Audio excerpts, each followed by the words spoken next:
Sports. We are Baltimore. We are the Lions.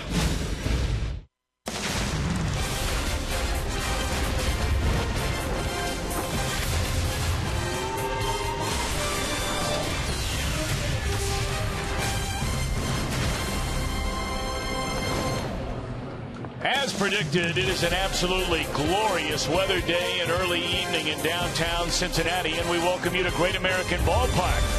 It is game 2 of 3 between the Atlanta Braves and the Cincinnati Reds, each with identical 15 up and 17 down records coming into play tonight. And hi again, everybody, alongside the Cowboy, Jeff Brantley and Jim Day. I'm Tom Brenneman. Welcome, as always, to Reds baseball. Tonight, we get a couple of youngsters. Now, Anthony DeSclafani has been in the rotation since day one. We saw Mike Foltynewicz make his first start as a Brave when we were there about a week and a half ago. Well, both of these guys have had their ups and their downs. And you look at the stats there. You look at the last time out for DeSclafani facing Foltynewicz. And DeSclafani, when he really started to begin this season, Tom, I really thought this kid was really going to turn it on. But with young pitchers, you're going to have your ups and you're going to have your downs. And DeSclafani, early in the season, he really threw the ball well, kept the ball down in the strike zone, really controlled the adrenaline animal, controlled that heartbeat, really allowed himself to keep his mechanics sound.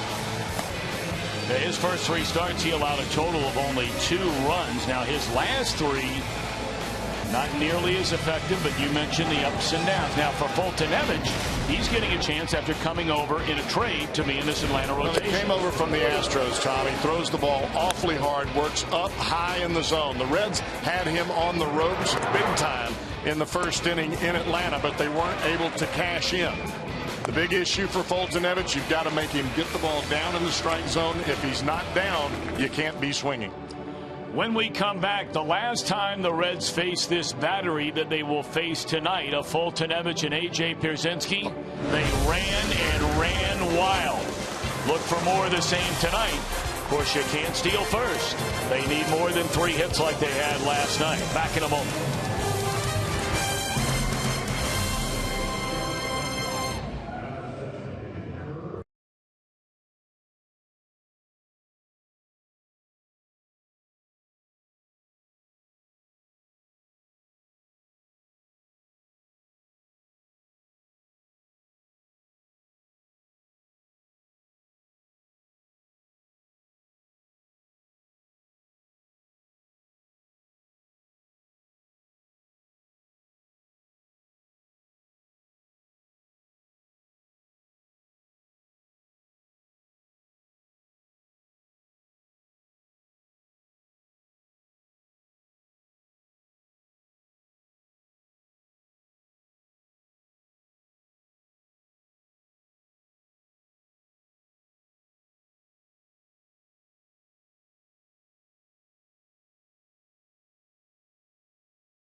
Sports Ohio is brought to you by Cincinnati USA Regional Tourism Network. Stay close to CincinnatiUSA.com. By Chevy. Check out our award-winning lineup only at your tri-state Chevy dealers.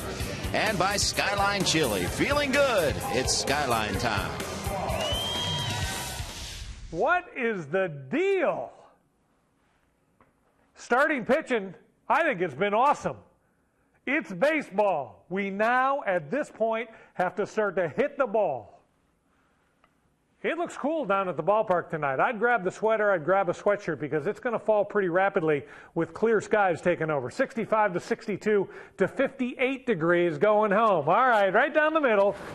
Oh, I just wanted this to be a little bit more realistic tonight. Oh, one more. Come on, come on, come on. There it is. There it is. It all starts tonight. We start hitting the ball tonight. Enjoy the game, everyone, on Fox Sports Ohio. Tim, thank you. I'm Jim Day on the field. Reds saw this battery of Mike Foltynewicz and A.J. Pierzynski recently, and they were running wild. It is our T-Mobile game changer. Reds in 2015, 39 steals. Both lead the Major League Baseball, including their 92.9% success rate. Versus Atlanta, 8 for 8 in stolen bases in that series. And look at these numbers, and this was with A.J. Pierzynski behind the plate. Mike Foltynewicz, who's on the mound tonight, they were 5 for 5 against them in stolen bases on May 1st. So, if they can get on base, look for them to be running wild once again. It is youngster versus youngster tonight as the rookies go to the hill. Foltynewicz versus DeSclafani. Reds need a victory. Tom Brenneman and the Cowboy Jeff Brantley are up next with all the play-by-play action. Reds baseball on Fox Sports Ohio.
Rolling in for the second of 3 between the Reds and the Braves. And then, of course, on Thursday night, the Reds homestand will continue against the defending world champion San Francisco Giants.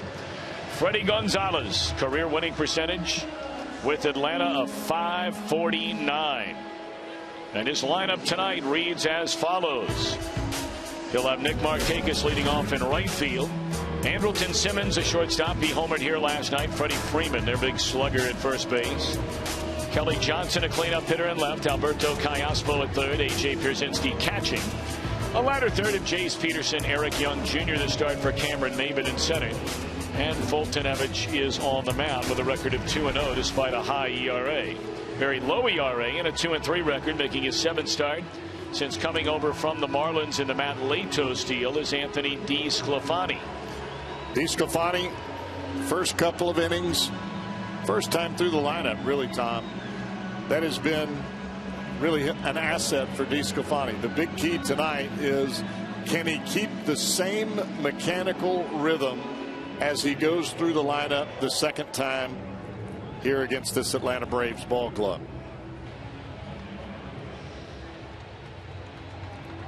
Sam Holbrook will call the balls and strikes tonight. The rest of the judiciary has Corey Blazer at first. Jeff Nelson is a crew chief. He'll work out at second base. And Laz Diaz is the umpire down at third. Markakis, an even .300 batter without a home run, 8 runs batted in. He had 2 hits and 5 trips here last night.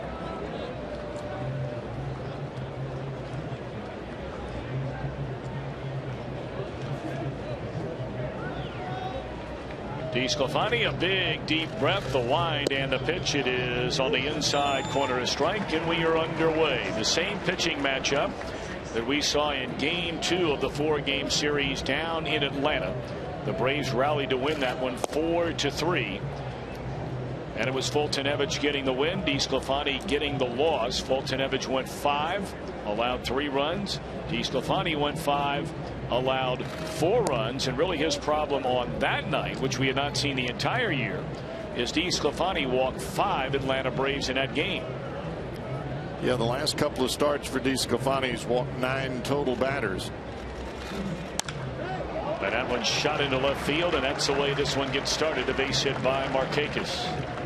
And you look at the numbers, this is not something that happens a whole lot with DeSclafani when he's throwing strikes, and that is a base hit. 36 innings, 25 hits. I mean, opponents are hitting less than 200 against him. Where he's had his issues, it has not been the man at the plate. It has been his own issues on the mound. All right, so you were talking to me before the game about DeSclafani and what he was doing in those first 3 starts and what he's not been doing as regularly here over the last 3 outings. As it's ball 1 to Andrelton Simmons. What exactly is going on? Well, Anthony has a long arm arc behind him as he takes the ball out of the glove and gets the arm up into the throwing position. With that being said, you've got to slow the body down a little bit to give your arm time to get up and then drive the ball to the plate. Routine fly ball backs up Bruce a couple of paces, and that's out number 1. We turn our attention to the Reds on defense. Not particularly a good night here last night. It's brought to you by Ford. Frazier, and again they groan on the left side of the infield. Phillips and Votto on the right. The regular cast in the outfield. And Pena, after getting the night off last night, is back in there with DeSclafani pitching.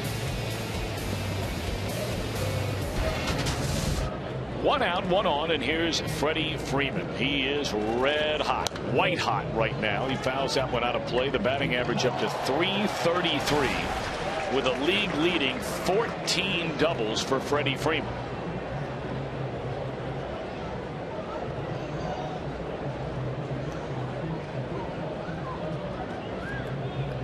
Freeman had a pair of hits in a game last night. In the last 8 games that he has started, and this is a guy that truly does play every day. He played every game last season for the Braves. He started every game this year. He has 2 or more hits in 6 of his last 8 games. And overall, an 8-game hit streak.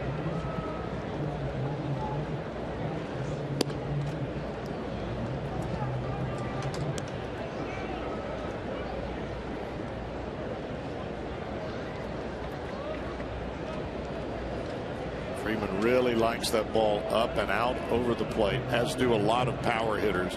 But that's the ball that he hooks into that right center field gap.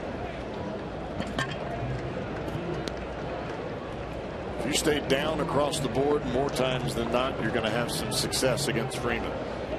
You spin a breaking ball that stays up, or you leave a fastball up that's running away from him, Hammer City. A 5-pitch walk, and the Braves have 2 on with 1 out here in the opening inning. I'm sure that manager Brian Price, pitching coach Jeff Pico.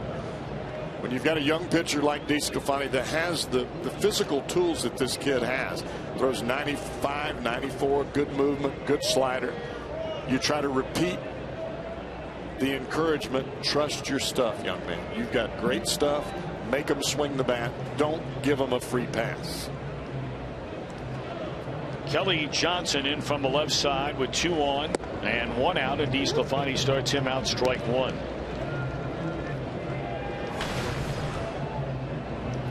Kelly in his 10th season in the major leagues. He originally came up with Atlanta, went to Arizona, where in one season he clubbed 26 home runs with the Diamondbacks.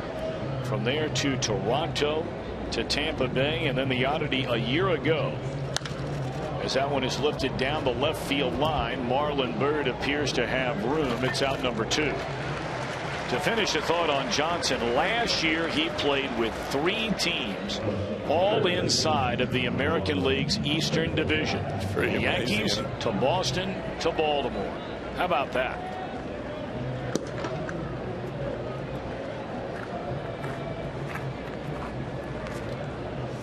Maybe he just likes the East Coast. Well, he's not too far away in Atlanta. No doubt. Alberto Callaspo at 229, 1 home run, 6 runs batted in. Callaspo 0 for 4 in the game last night. Strike 1.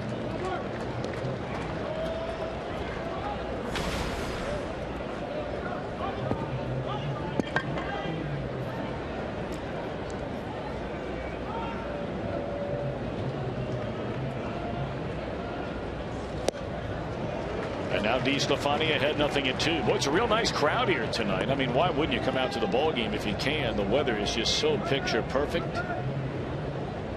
And a nice crowd on hand for game 2 of this series. Yeah, you were talking about that yesterday. This is like perfection from a weather standpoint, whether you're on the field or whether you're in the stand.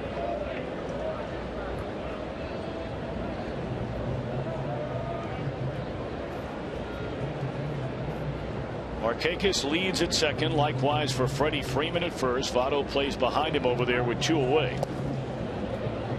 And Payne able to smother that ball down and into the left-handed batting Callaspo. It's 1 ball and 2 strikes.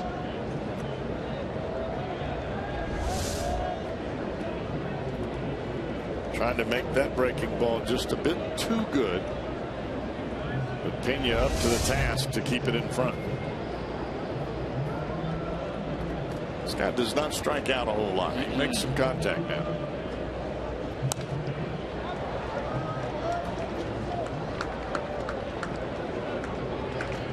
In fact, Callaspo is the toughest active player to strike out that's playing in the big leagues right now.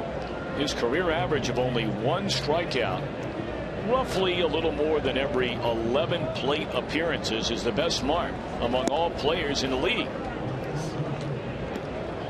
2-2.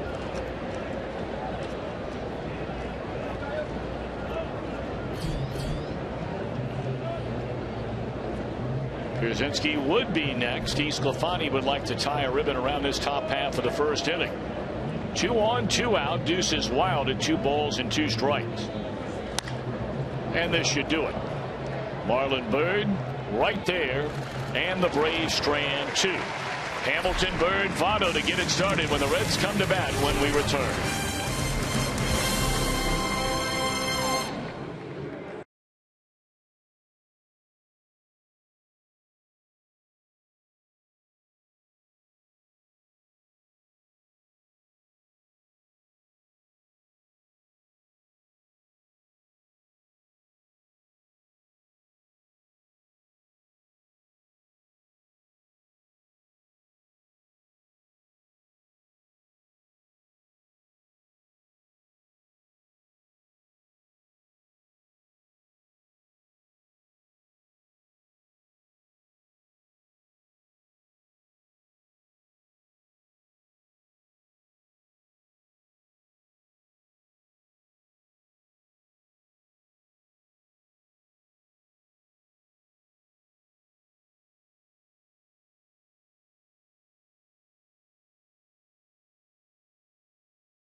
Take a look at Brian Price's starting lineup.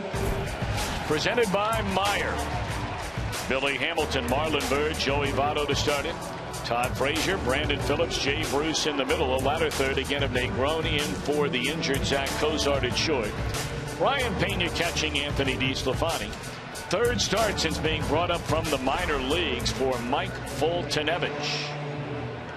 Houston Astros first-round pick back in 2010. You can't help but love this kid's arm. I mean, he can get the ball up 98, 99 miles an hour. He's a starter. But the key for Foltynewicz is throwing strikes consistently. He likes to pitch up in the strike zone. And if you're a disciplined team, you can really hurt this kid. Foltynewicz grew up in the heartland. He is from Minooka, Illinois.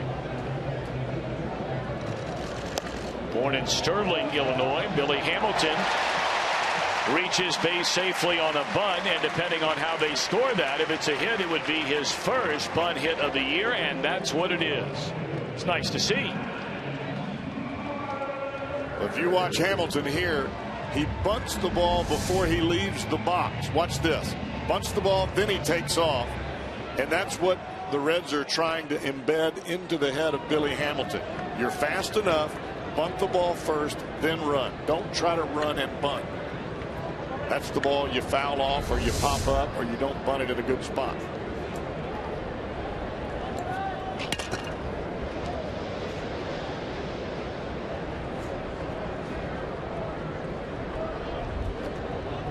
So we talked about the Reds and the game plan they had against this same battery in the second game of that series down in Atlanta.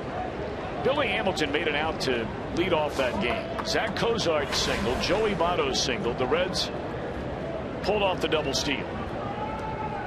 3 batters later, they got a 2-run single by Brandon Phillips. He stole second base.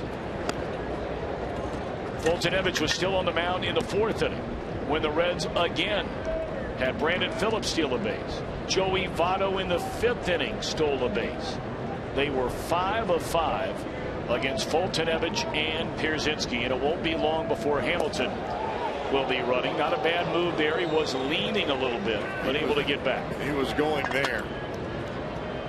What Hamilton has done, you can see that little stutter step. What that does for Hamilton is it allows him to keep some semblance of momentum, but yet he still feels like he can get back to the bag safely. Slide step that time by Foltynewicz, and Marlon Byrd takes down low, 2 balls and no strikes. Well, the slide step is foreign to Foltynewicz. The Braves have been working on that with him, trying to cut down on what happened the first time he started against the Reds. But when a slide step is not something you're used to doing, it can take away from your command at the plate. 3-0.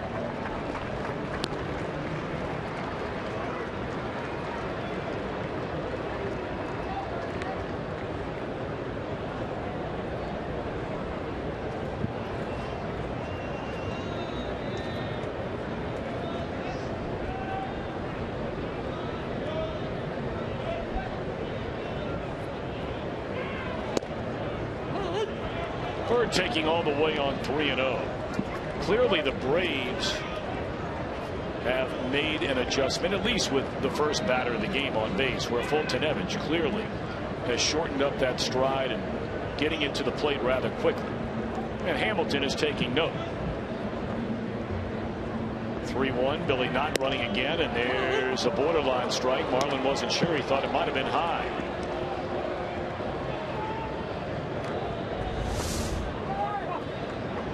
At the top of the strike zone.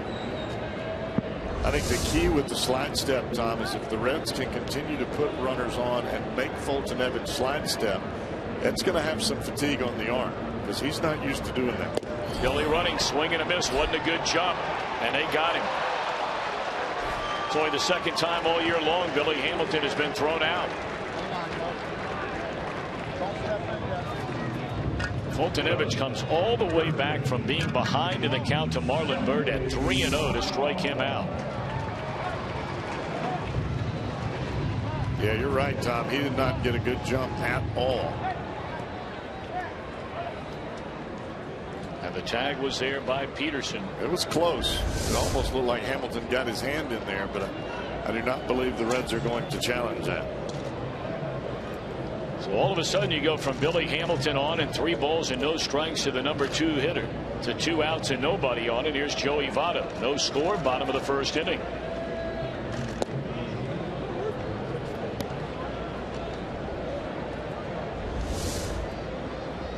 Hamilton slides to the center field side of the base, trying to reach for the outside.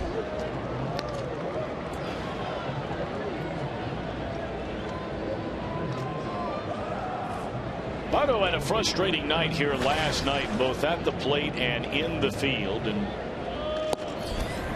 well, knowing Joey Votto, he'll come right back tonight and put together a monster game. 1 ball and 2 strikes.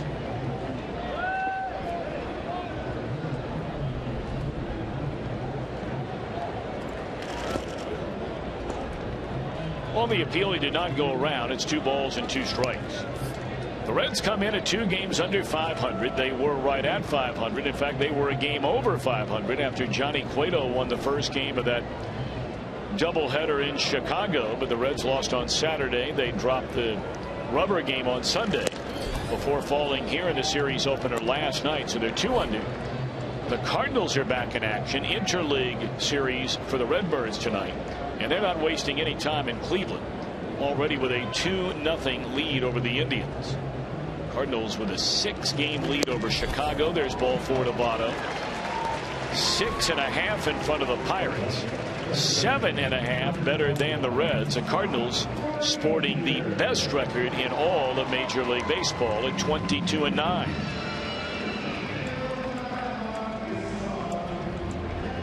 And that would be without Adam Wainwright.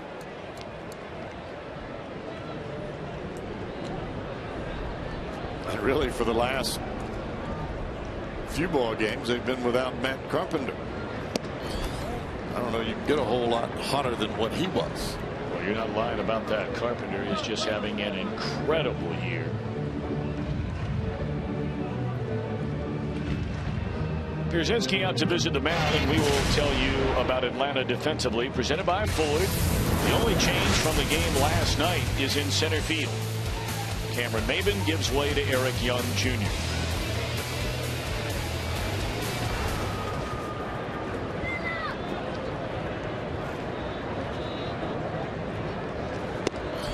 Two 2-0 on Frazier. And this is what you'll see from Fulton Evans. You'll see him precision pitch, strike guys out, and then all of a sudden it looks like he forgot what he was doing. But it's part of the youth. It's part of having that great power arm. Sometimes you just try to overthrow. And that's in the air, way back into left field. Frazier gives the Reds a 2-0 lead.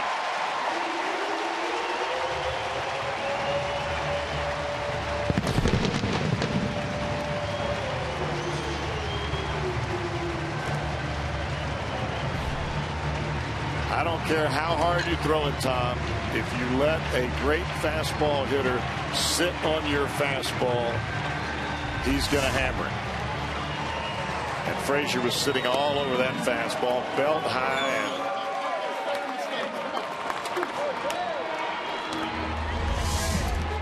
That home run by Frazier ties him with Bryce Harper for the National League lead, each with 11 long ones. And for Frazier, of his 11, 8 of them have either tied or given the Reds a lead in a game so far this year. So a good way to get it started. And again, the Reds on top first in the scoreboard. It's interesting. We had a lengthy discussion, you and I did, along with our producer Brian Hunterman, before the game tonight, talking about how, over the history of baseball, and every year can be a little bit different, but roughly you win 2/3 of your games over the course of a season when you score first, and that's all teams. The Reds unbelievably have scored first in 21 of their 32 games this year. That is an unheard of ratio. Their record in those games is 13-8. Look what the Tigers have done in the 22 games they have scored first. It's just a matter of holding the lead. Phillips gone swinging, and that'll end a good start for the Reds against Fultonevich. A 2-out walk and a long one by Frazier. 2-0 Reds at the end of 1.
Field in tonight's game, Nancy Clark from Cincinnati will win that beautiful new Tundra, and you can register for a chance to win that baby. Just stop by your Cincinnati and Northern Kentucky Toyota dealer. End of 1, 2-0 Redlegs on the 2-run home run by Todd Frazier. So now Anthony DeSclafani to face 6, 7, 8 in the Braves batting order. That'll begin with A.J. Pierzynski, .333 batter. 3 home runs, 14 runs batted in. He's off to a great start, and this is his first year as an Atlanta Brave. You know, we were starting to talk a little bit last night about Pierzynski. It really is amazing. He's going to be 39 years old. I mean, he has been blessed with just incredible health for his position as he rolls out to Brandon Phillips. What a way to begin the inning. 1,784 games now. Is that right? Or 83? 1,784th game. That's right, tonight. Over 15,000 career innings caught. Think about that for a minute. That's a lot of squatting, pal. That is the 12th most since divisional play started back in 1969, and he's still going strong. He's first among actives, right? Oh, yeah, by light years. I mean, 12th all time.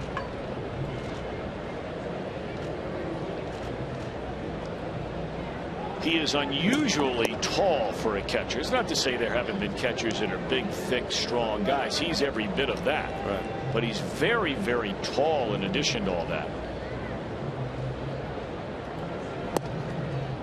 Yeah, but he's got those catcher's hips, and he's got some massive legs. And I guess you get that from catching over a period of time. 6'3", 235 pounds. Yeah, he ain't no little fella. No. If you charge the mound, you better make sure you get away from him first. And don't let him grab you by the neck on the collar. Hooked into right field. It's a base hit by the rookie second baseman Jace Peterson.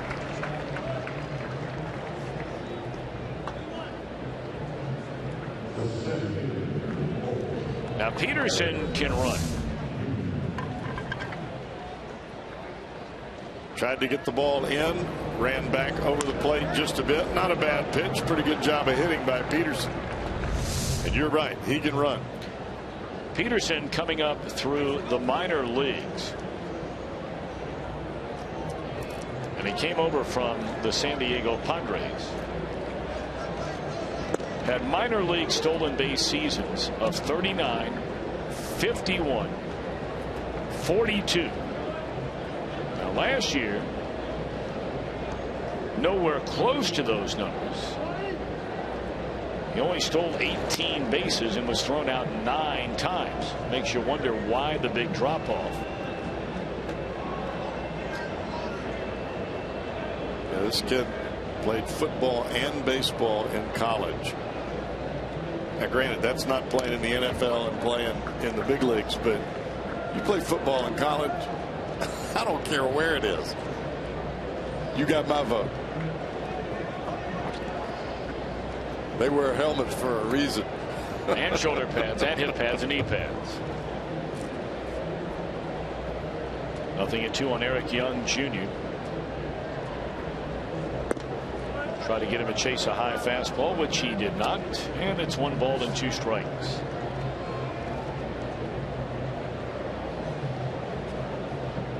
Eric Young Jr. is not a home run threat, especially on the ball away from him. You can pitch him up and away and try to get him to lift the ball the other way into the air.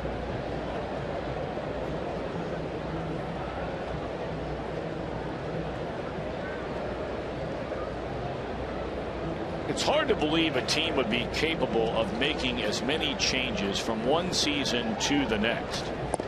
As there's strike 3 to Young, as this Atlanta Braves team made from last year to this year. And I don't only mean in terms of personnel, but hand in hand with the changes in personnel is an entirely different change of philosophy, especially an offensive philosophy. It was a team that when they were hitting home runs, and they were hitting a ton of home runs, I mean, they could bludgeon teams to death. But unfortunately for them, and as we've seen through the history of baseball, relying on the home run ball just won't cut it. More times than not, over 162 games, because they led the planet in strikeouts over the last couple of years, and they decided we need guys to quit striking out and find guys to put it in play. Well, you can have guys that are going to hit home runs, but if you only rely on the home run and not the ability to hit with runners in scoring position, you're only going to beat the 4 and 5 starters. Those 1s and 2s, that's where all those strikeouts come from. And everybody looks and says, but they have so many home runs. Well, when you're striking out 1,000 times, almost 1,400 times. You can forget it. Good pitchers find those holes. Oh yeah, and they did a lot.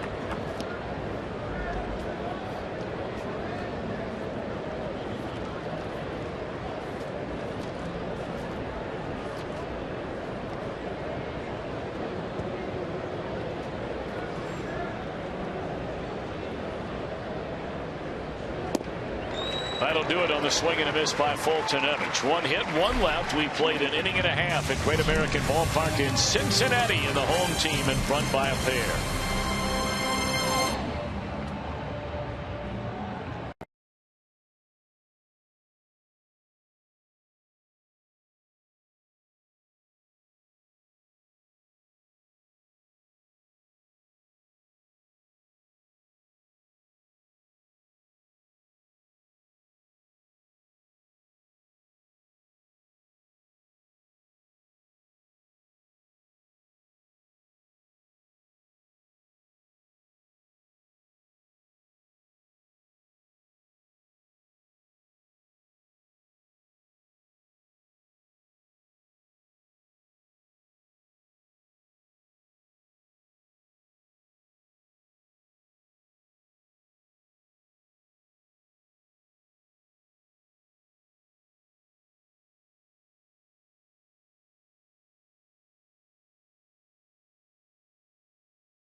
I'm Jim Days with this doubleheader the past weekend in Chicago. The Reds need a starter tomorrow, and we told you in Chicago that it lines up perfectly for Raisel Iglesias, and he's part of our Elkin Out storylines.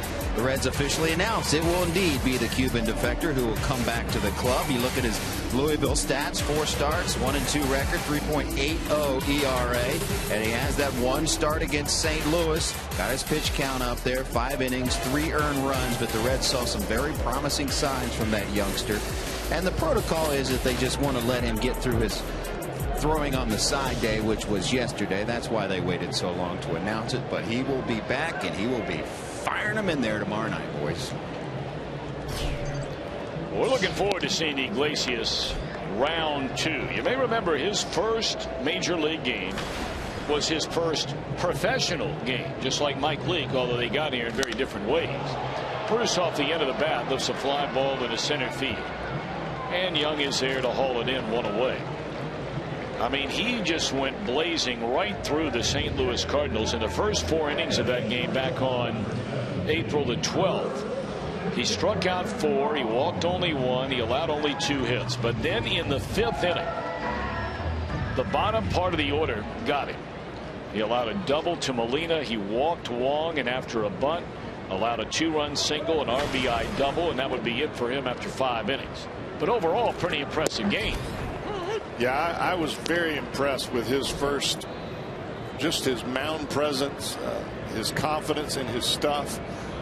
But I think as a starting pitcher, somewhere along the line, you have to learn to be able to pitch when you don't feel like you have everything behind you. And by that, I mean, you don't have a great breaking ball, or you don't feel like you have your great fastball. Maybe your arm feels a little bit dead. That's where the great starters get through the 6th and the 7th inning. And I think that's where the Reds would like to see Raisel Iglesias go. But right now, Iglesias may be the guy that helps the Reds in that start tomorrow and in the bullpen later. Because I think you could put him out there for 3 innings and he could shut down anybody. And he's a fun guy to watch because of all the different arm angles. He is electric stuff. I mean, he is a guy we heard a lot about after the Reds signed him. It was a big deal, big contract after defecting from Cuba. And we'll see him tomorrow as Negron shoots one into center field with a 1-out single.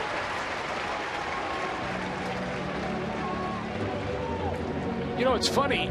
Dusty Baker used to talk about this all the time as you get a look at Negron's base hit. But Cowboy, you know, when Dusty was coming up in the big leagues, originally with Atlanta, but then he saw more of it with the Dodgers, how a lot of the young starting pitchers in the minor leagues, many teams in baseball, not just the Dodgers, would bring guys up and start them to get their feet on the ground in the big leagues as relievers. And Dusty used to talk a lot about it. Brian Price has felt the same way. But as much talk as there is about it, there's not a lot of it going on. And I understand that. I think that the problem that you have is starting pitching, good starting pitching, just tends to be rare. And I think from a developmental standpoint, you're seeing more drafting, as the Reds have done. Nick Howard, closer in college, first-round pick. Michael Lorenzen, closer in college, first-round pick. They would like for them to be starters. You're drafting arms. Eric Young calling off Marquez for out number 2, and another guy joins that crowd. Remember, closer in college, Tony Cingrani. You're drafting arms, and then you're trying to develop those arms into starting pitchers. I mean, let's face it, if the Reds had to do it all over again, Aroldis Chapman would be a starter for this ball club and not a closer. No question. But it's just the way things worked out. And sometimes that's the fear of clubs. By bringing kids to the big leagues, they get used to pitching in the bullpen, and then they're not able to transition back into the rotation. Sometimes you're between a rock and a hard place.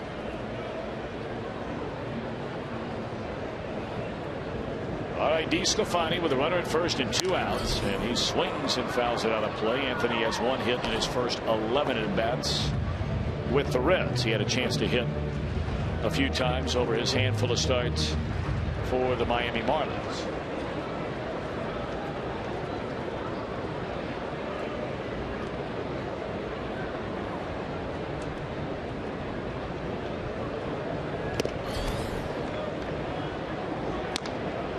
So here's Fultonevich. He can rush it up there. You touched on it before the game got started, Cowboy. That fastball in the mid-90s, pitches right around 93, 94, can reach the upper 90s. And he throws it right above the belt.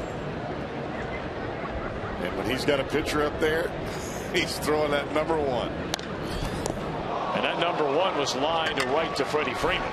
That was 95 miles per hour. DeSclafani hit that ball hard, but allowed out. End of 2. Reds lead by 2.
From 700 WLW. That'll be over at the Holy Grail on the Banks. You can answer Reds trivia, perhaps win great prizes, and maybe be a part of Reds Live. It all gets started Friday night. Giants will be in town.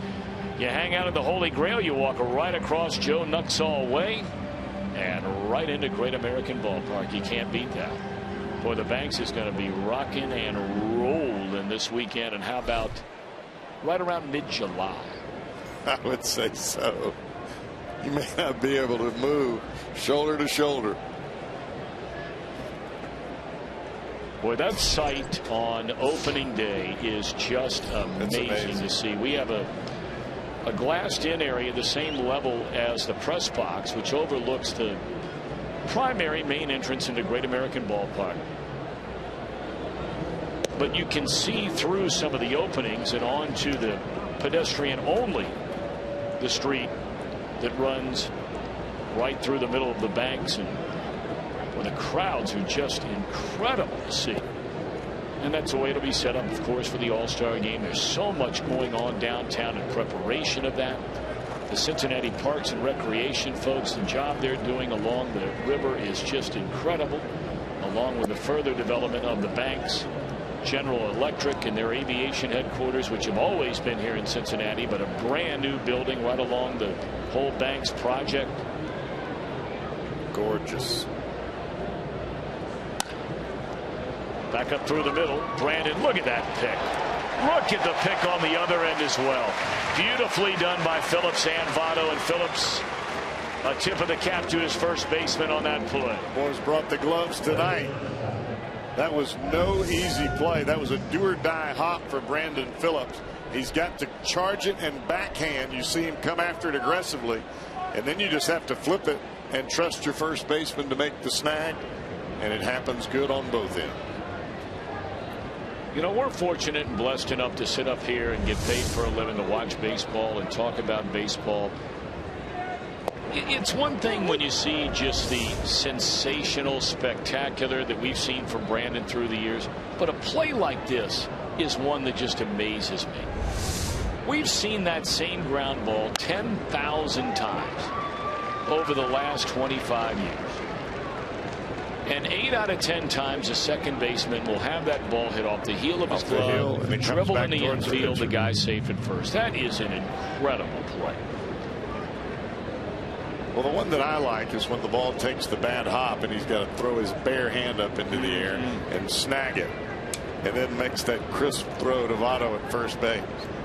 And then you hear the just the little ooh come over the crowd. Hooked foul down the right field line on a play by Freddie Freeman.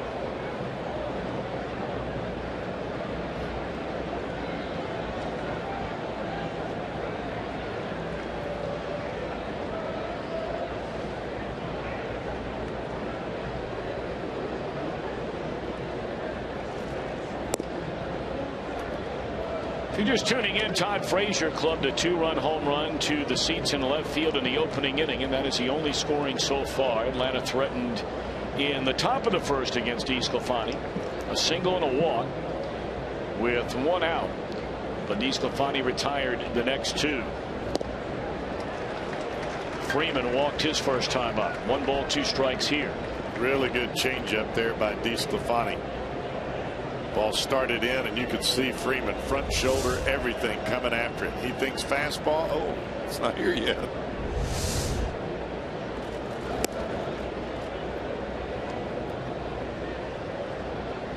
This Atlanta team rarely, if ever, and I mean if ever, looks for the stolen base. There's just not a lot of team speed on this club. In fact, in their starting lineup tonight, they have a grand total of 6 stolen bases. 5 of the 6 belong to the number 7 and 8 hitters. Peterson with 2, Eric Young with 3. And I think Peterson over time will get his stolen bases. The key for Eric Young Jr., he's got to get on base. He can run now. There's no doubt about that. Now, Peterson looks like the kind of guy, tell me if you agree, what little we have seen, this is his rookie year. But it's 2 series now we've seen him. He looks like a guy down the road be a number 2 hole hitter for you. I would agree with that. I would agree with that. I think there was some concern from San Diego with his defense, but done awfully well from what we've seen so far. Hooked into right field, a base hit. Going first to third is Simmons. So not a hard hit ball, but with Votto having to hold the runner on at first, it's able to scoot by him. And the Braves again threatening, this time in the 3rd inning. Watch where this pitch is. Down and away. And Freeman goes out and hooks it past a diving Joey Votto. Looked like Joey may have lost his footing there.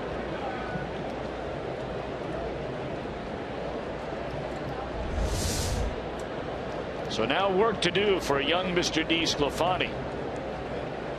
They're on the corners with 1 out in the inning. Kelly Johnson the batter, and this will bring in a run and maybe more. Marlon Byrd to the wall, cannot get it. 1 run scores. Freeman on his way to 3rd on a run scoring double by Kelly Johnson, and it's a 1-run ball game.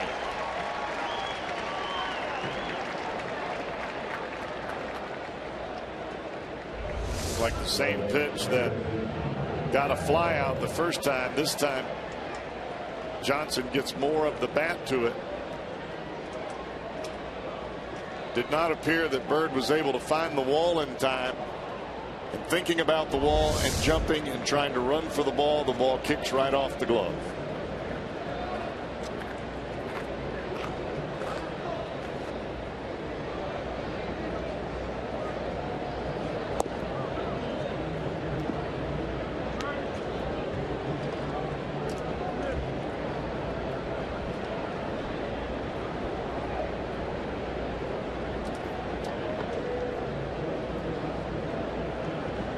On Alberto Callaspo, 2nd and 3rd with 1 away, and now it's 2 balls and no strikes.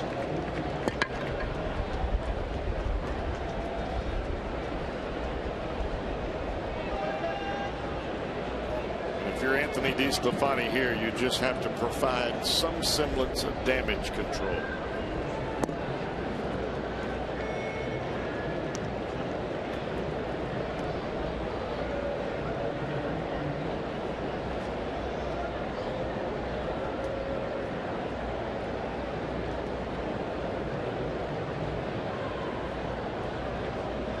We saw Callaspo swing 3-0 last week, and he takes 3-0 here.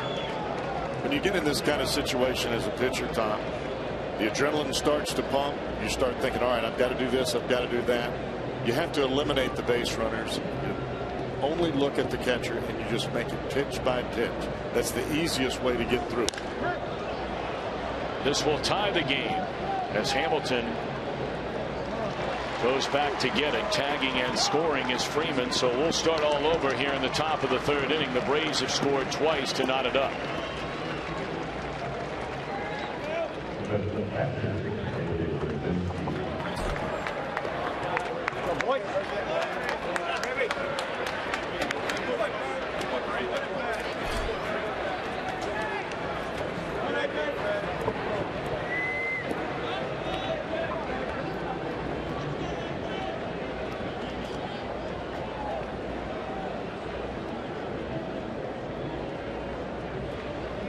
Pierzynski rolled out to Brandon Phillips, his only time up. Go ahead, run at third, 2 away in the inning. First pitch swinging, fouled out of play to the third base side, a strike on AJ.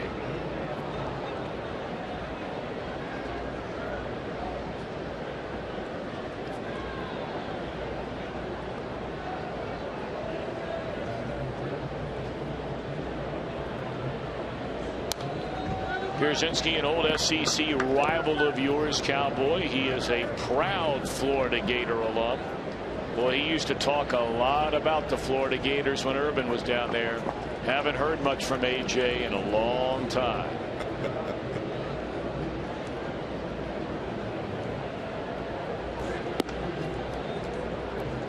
When you're winning, the mouth is spinning. You're right about that. I'm right and he can do that with the best there of with him, pal. When those Bulldogs were 7-0 this year, I couldn't get on that phone fast enough. They had a great year. Of course, when they lost to Alabama and then to Ole Miss, I turned it off. Gone swinging Pierzynski, but a pair of runs in the Braves' third ties the game at 2.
I mean, taking the anger out to the next at bat is not going to help me at all. That's just one thing I have to realize. I've just got to go out there and try to do my best every single at bat, every single day I get here. I mean, like I said, but who knows what's going to happen? I mean, I feel good and everything. I feel confident about everything, and we'll come out tomorrow and try to get better.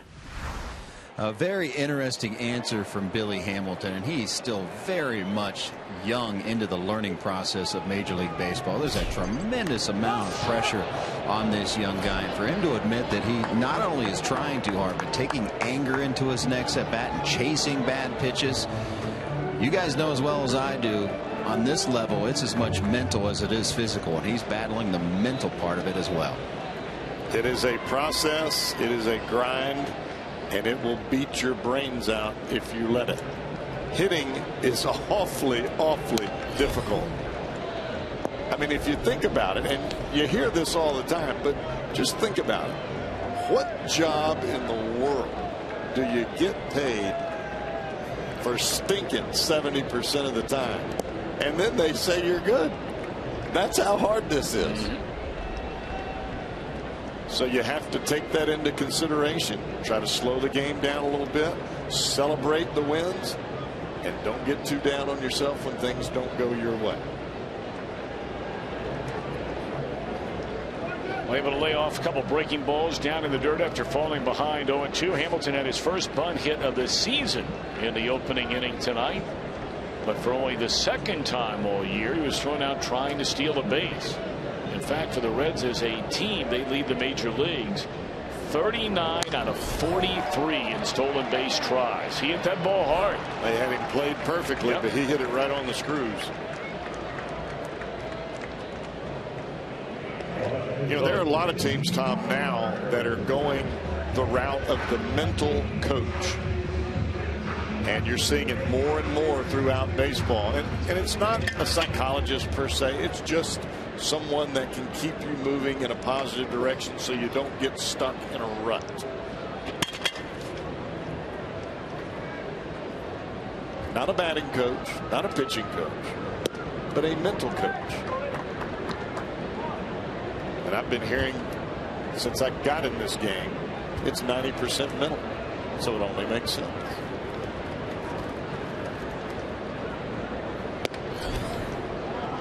One and one to Marlon Byrd. He struck out his first time up.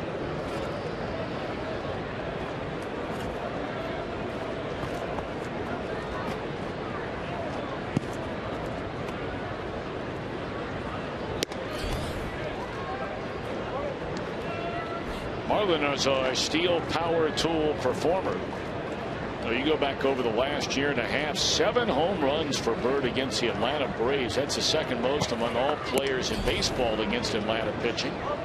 Ryan Howard playing inside their division with 8. And of course, Marlon played inside the National League East a big chunk of 13, all of 2014 with the Phillies and the Mets. The one thing that Marlon Byrd has got to do is make the pitcher get the ball down. That ball that's up around the letters, it looks so good. You feel like you can lift it out of the ballpark. It's in the mitt before you get the bat hit there, especially with a guy like Foltynewicz throwing 96 to 98. 3-2 pitch, and Marlon will draw the walk. Second one of those tonight for the Atlanta right-hander. The Reds have 1 on with 1 out in the heart of the order coming up.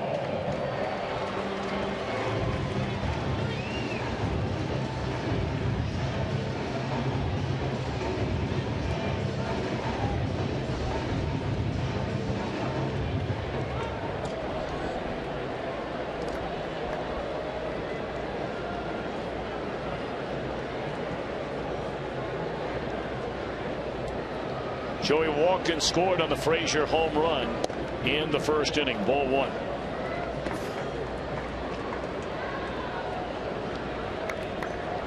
Cardinals in the 6th in front of Cleveland 3-0.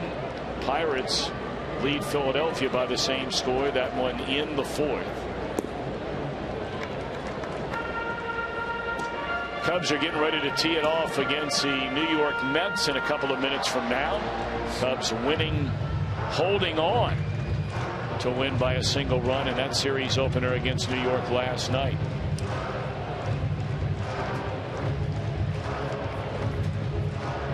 You know, we were talking about Brzezinski being around a long time. He's seen a lot of great pitchers, a lot of youngsters. He doesn't let Foltynewicz go too far down the line. Not too much rope. You get to 2-0, coming out there to settle you back down, get you back down in the zone. And Votto is looking for his fastball. It's popped straight up into the air, and who wants it? The third baseman Callaspo for the second out of the inning. He got the fastball, but it was up in the strike zone. Those are tough to hit.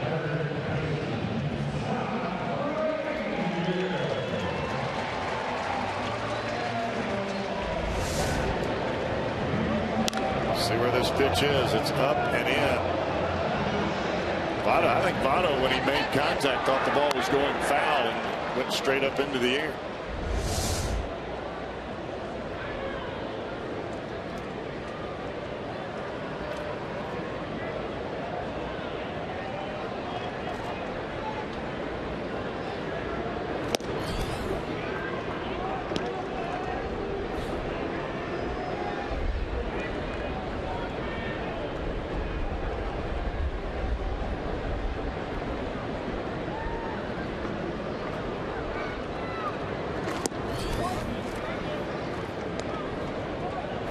I guarantee you Foltynewicz is thinking about how far that ball went off the bat of Todd Frazier with 2 outs last time. And he's thinking, I may want to have to go after that guy on deck. This time he throws a 2-0 breaking ball with that in mind. Now Frazier will let her rip on 3-0 if it's where he wants it. You hear all the time batters will tell you one pitch, one zone, fastball in one spot, or you just don't swing. And that one is ball 4, a 4-pitch walk. It'll be up to Brandon Phillips. Second walk of the inning given up by Foltynewicz, and his 3rd in the game.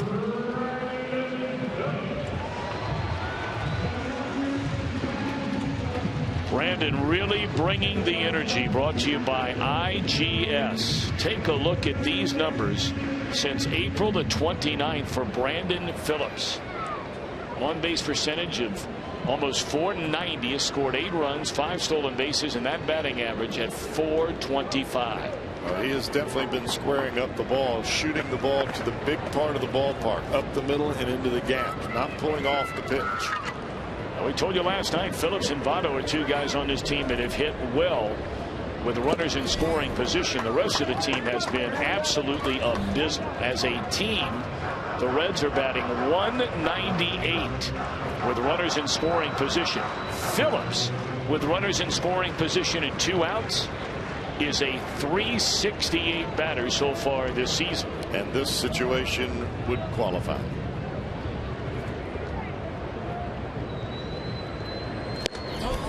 One ball and 1 strike to Brandon Phillips.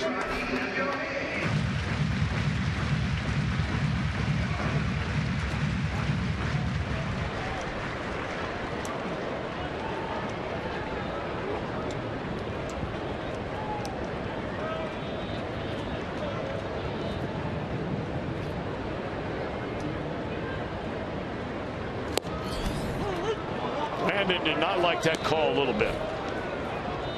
He thought it was low and away. Instead, it's called strike 2.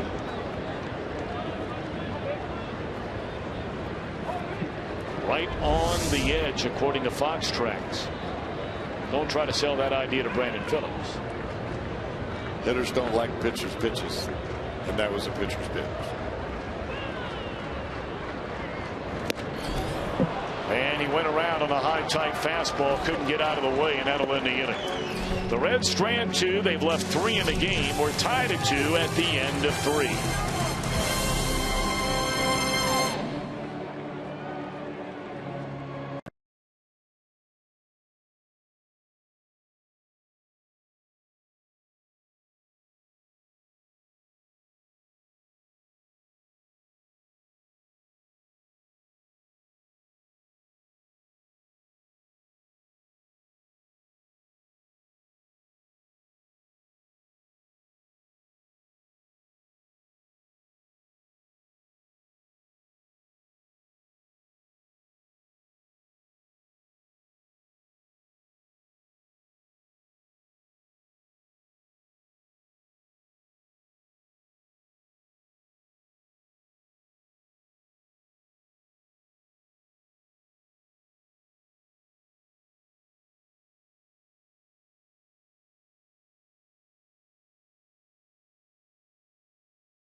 of the Cincinnati Reds. It may not be reproduced or retransmitted in any form, and the accounts and descriptions of this game may not be disseminated without the express written consent of the Cincinnati Reds.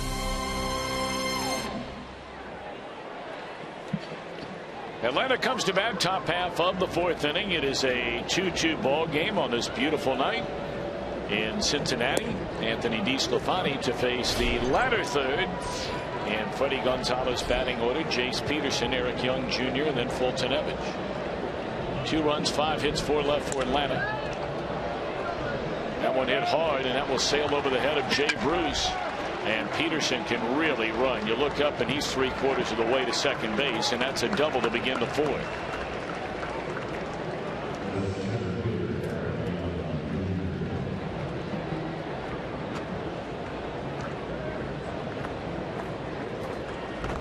There was some question as we watched Peterson's at bat here as to whether this kid was going to get an opportunity to play every day in the big leagues, especially with Alberto Callaspo. They were splitting a little bit of time. Now that he's playing second base on a regular basis, he's putting up some pretty good numbers. And that is only his second extra base hit so far this year for Peterson. He had a triple and now a double. But you can just tell by watching his swing, there are a lot of hits in years to come for Peterson.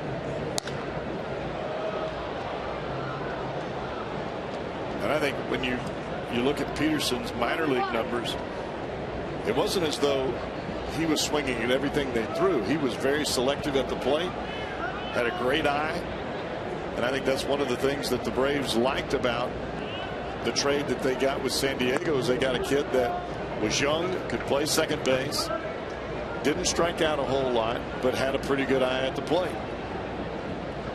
The Braves and the Padres pulled off a pair of blockbuster trades, and both of them involved the Upton brothers. Got out of play 1-2 on Eric Young Jr. The first one involved Peterson, and that was for Justin Upton. Right. Multiplayer deal that was consummated in December of 2014, and then a handful of days into the regular season is when the Braves dealt their outstanding closer Craig Kimbrell to San Diego and basically said, look, we'll trade you Kimbrell, but you have to take the contract and the player B.J. Upton. That will go down as one of the worst signings in the history of Major League Baseball. No doubt. For whatever reason, all of a sudden B.J. Upton, who was a good solid player in Tampa Bay, I mean, good defender, good base runner, pretty good hitter, I mean, just everything unraveled once he signed that contract in Atlanta. And that happens to players. Sometimes that grass is not always greener on the other side when you change teams. Soft liner caught for the first out here in the fourth inning.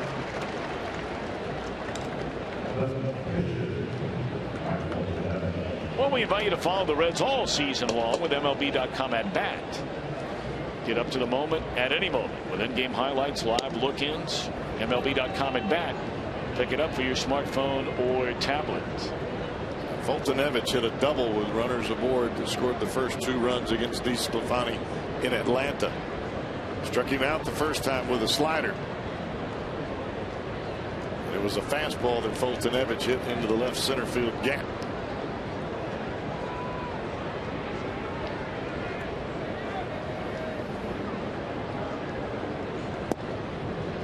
Ball 1.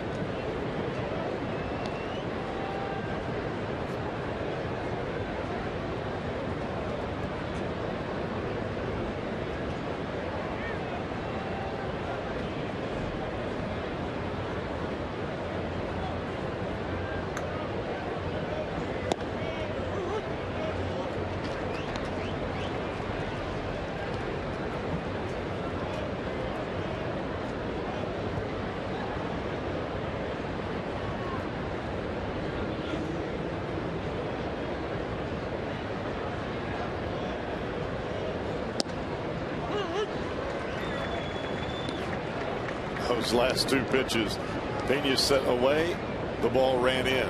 Pena set in that time, and the ball ran away. Strikes nonetheless.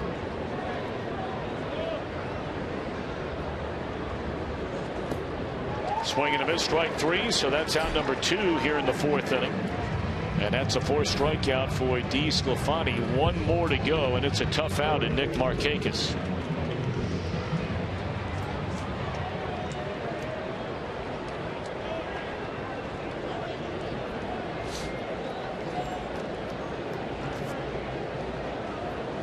Markakis a single over the head of Christopher Negron, the shortstop, in the 1st inning.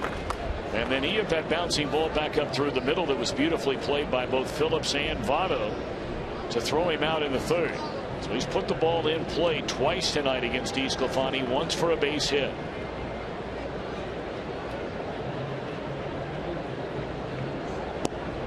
Strike 1. And the Reds still play Brandon Phillips slightly to the pull side in his positioning.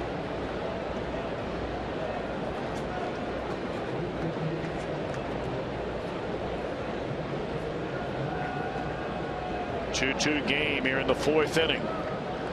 Go ahead run at second with 2 away. 1 ball and 1 strike on Nick Markakis.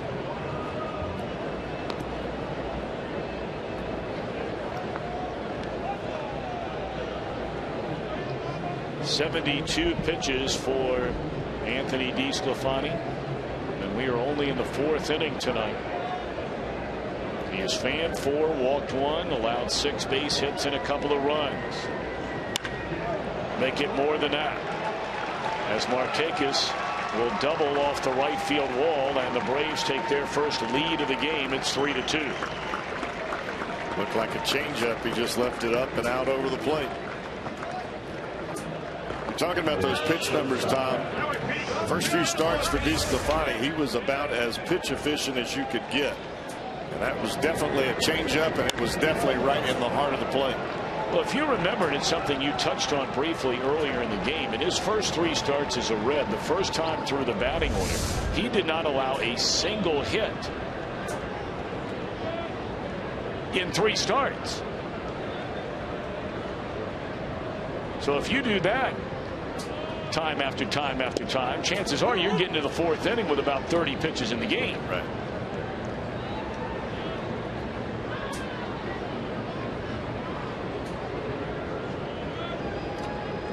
Simmons has fly to right and single to right. He's also scored a run.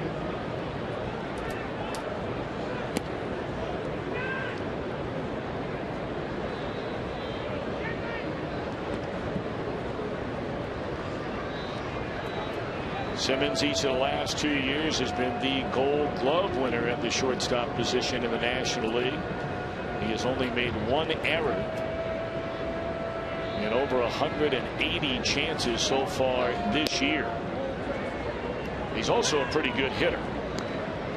So is the guy on deck. You don't want to walk this guy.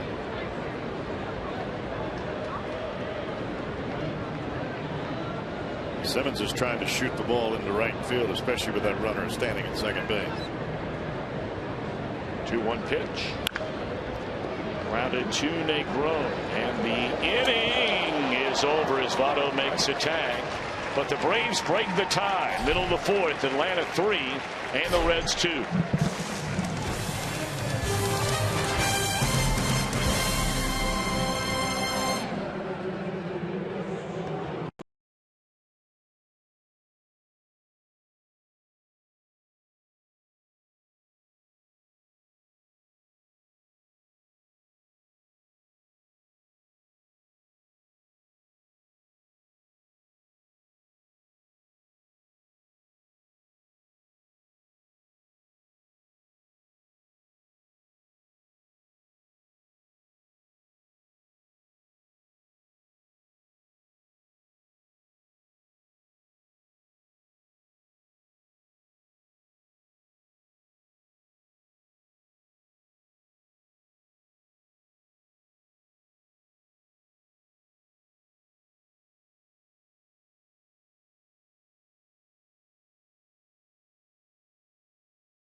It's Ohio, brought to you by Meyer.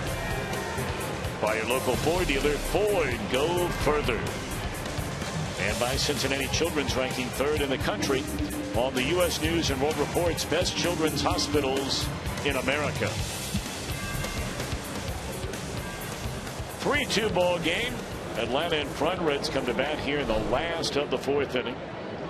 It'll be Jay Bruce, Christopher Negron, Brian Pena. Reds are hoping for more than that, as that one is hooked well foul and out of play. Strike one to Bruce, who flied out to center field his first time up.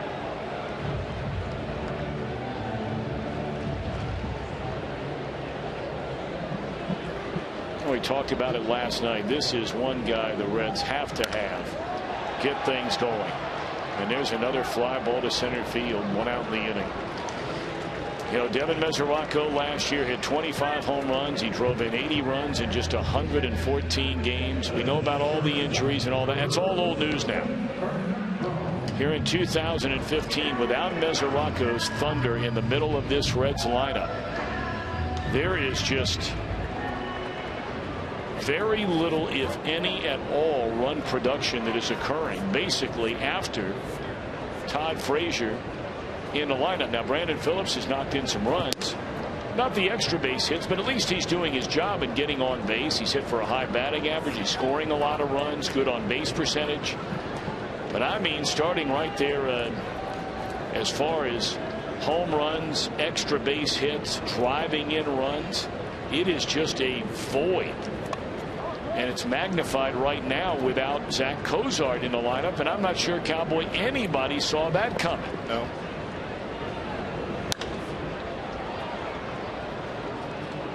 Down the right field line, playable for Markakis, and that's out number 2. And that happened when these two teams were locked up in Atlanta.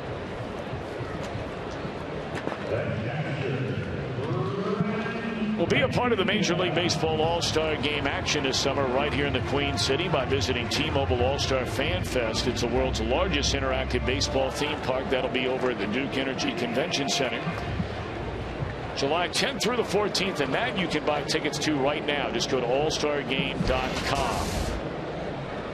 Brian Pena, 2 down, nobody on. Ball 1.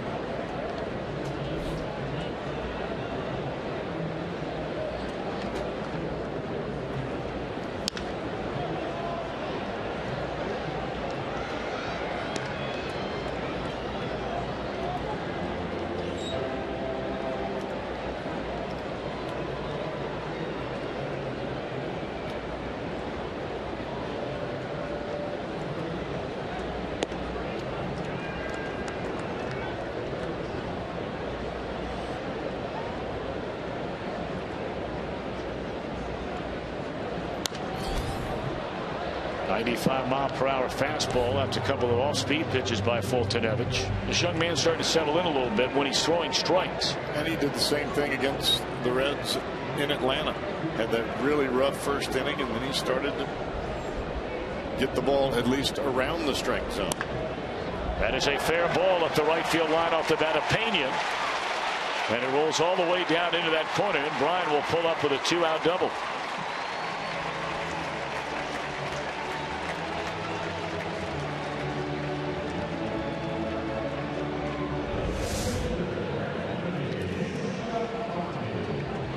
Not a bad pitch. Curveball down and in. Pena does a great job of putting the bat head to the baseball.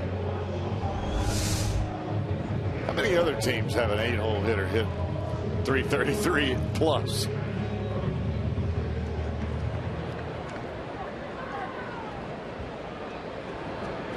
Well, you know, it's back to Pena is a guy who's doing his job.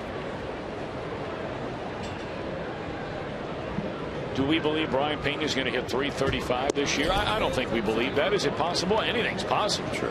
Maybe it's just one of those years for Brian. He's getting to play a lot again like he did last year. Of course, last year he played a lot of first base in the absence of Joey Votto after doing a lot of catching early in the year following a pair of DL stints for Mesoraco.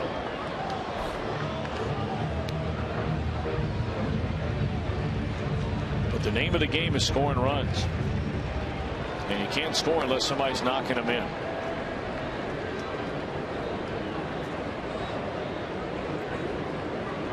DeSclafani hit a bullet right at Freddie Freeman his first time up. Fouls that one away. 1 ball and 2 strikes.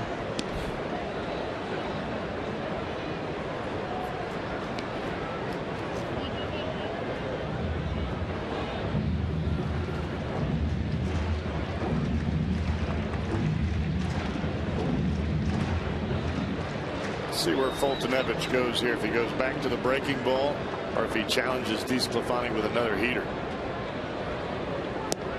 But with a breaking ball.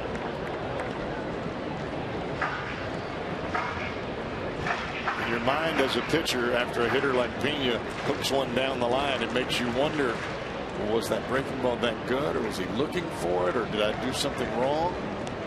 And you try to make it too good, as he did there. Came back with another breaking ball, and that is strike 3 to DeSclafani. Reds get a double by Pena. We've played 4 where the Braves lead by a run.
Live, the pregame edition. It's brought to you by Ray St. Clair Roofing. Everything you need to know to get ready for that day's game. I'm Jim Day. Todd Frazier's been chosen as your All-Star Game spokesperson. It was announced today, and he met the media. It means a lot to me, especially in Cincinnati as well here. You know, you got a lot of people that are excited about this, me as well. Hopefully we can get a bunch of guys in the All-Star game, and, you know, we'll see from there. But to be even asked to, it's an honor, and hopefully I can represent Cincinnati during that time. And they couldn't have chosen a better guy for this. Very outspoken, well-spoken. You'll see him around town promoting the All-Star Game coming up here in July. And, guys, he was also very open about saying it, regardless if he's chosen for the All-Star Game or not, he still wants to be in that home run derby, particularly here in Cincinnati, and made no bones about it. He'd like to be the captain of that team and choose the National League squad. And he said people worry about the home run derby messing up your swing. He says, I got an unorthodox swing as it is. You're not going to mess me up. So very much looking forward to it. And again, they couldn't have chosen a better guy. Well, you're right about that. And, you know, the one thing that, you know, perhaps many of us out there don't realize is the commitment that is being made by a player. You know, Major League Baseball teams play 162 games over 181 days. So off days are precious and few. A lot of them are spent on an airplane going from one city to the next. Yes. And so for Frazier, obviously every player wants to be on the All-Star team.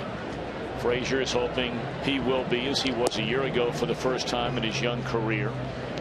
But to just commit yourself to all that goes on leading up to the game, and then over the All-Star break, that is a commitment that a lot of players just simply don't want to make, and you can't blame them for not wanting to make it. Well, the bottom line is performing in the big 162 and getting to that dance at the end. There are a lot of players that, you know, you think Well, he's made the All-Star team 6 or 7 times, and then you wonder, well, that 8th time, why he's not going. That's where that factors in. I don't agree with it, but that's where it factors in.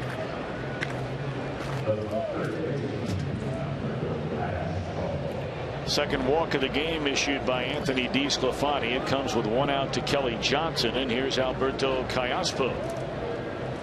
Reds had a 2-0 lead at the end of 1. They've stopped hitting, and the Braves started hitting. They got 3 straight hits, single, double by Simmons, Freeman, and Johnson. In the 3rd inning to tie the game, and they got a leadoff double by Peterson in the 4th. He would score on a 2-out double by Markakis.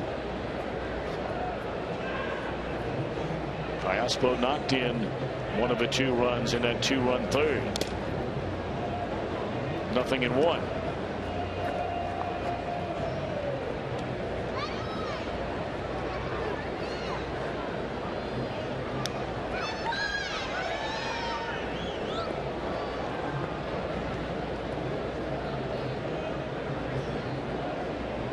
Pitch to contact. Try to keep the ball down. And get out quick.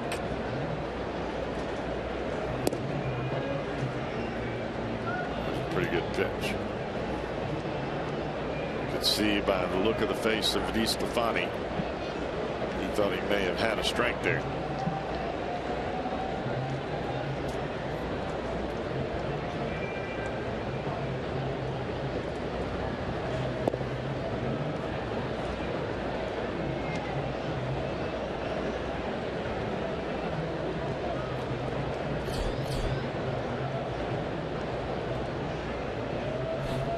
Got to make this guy swing.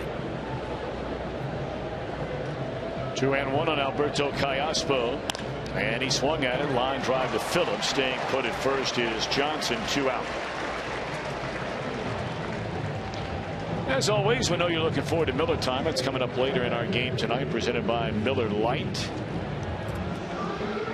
Nighttime creeping up on us here about 8:35 in the Eastern Time Zone. High today was right around, what, 72 degrees. A high tomorrow is supposed to be 68. Bright sunshine. If you're coming down to the game tomorrow night, bring a jacket along with you. The nights are going to be a little bit nipply. Cooled off here tonight. They're talking about in the mid-40s next couple of nights. Giants in town over the weekend. That'll be a 4-game series, which begins on Thursday night.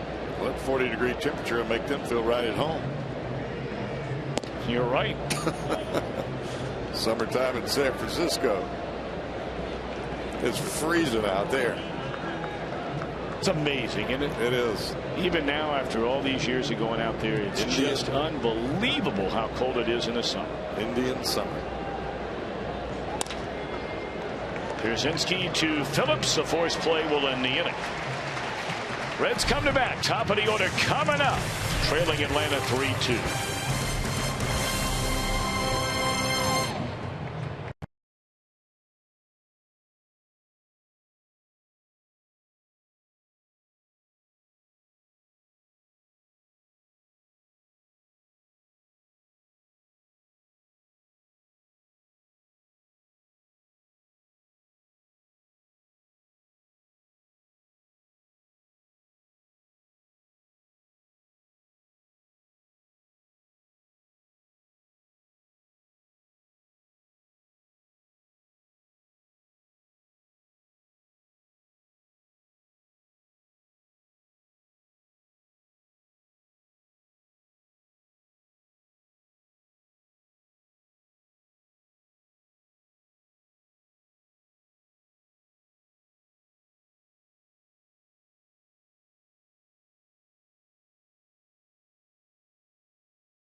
part of Super Saturdays, where the first 25,000 fans in attendance will receive a Johnny Bench Stars of the Queen City bobblehead, brought to you by John Morrell. Tickets 513-381-REDS. Visit select Kroger locations or reds.com/tickets.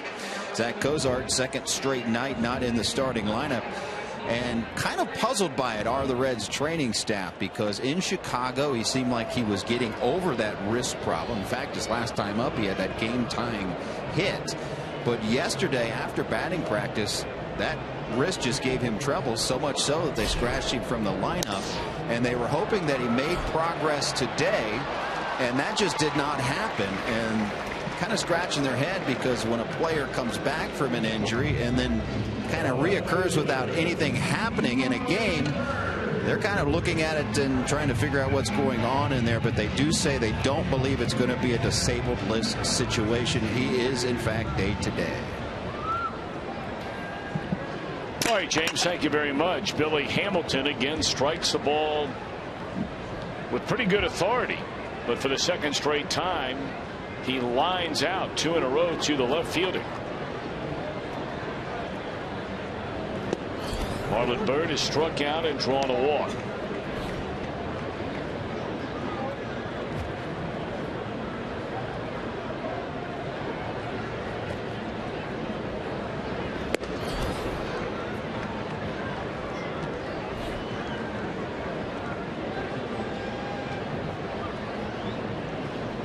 I think I'd throw that same pitch again.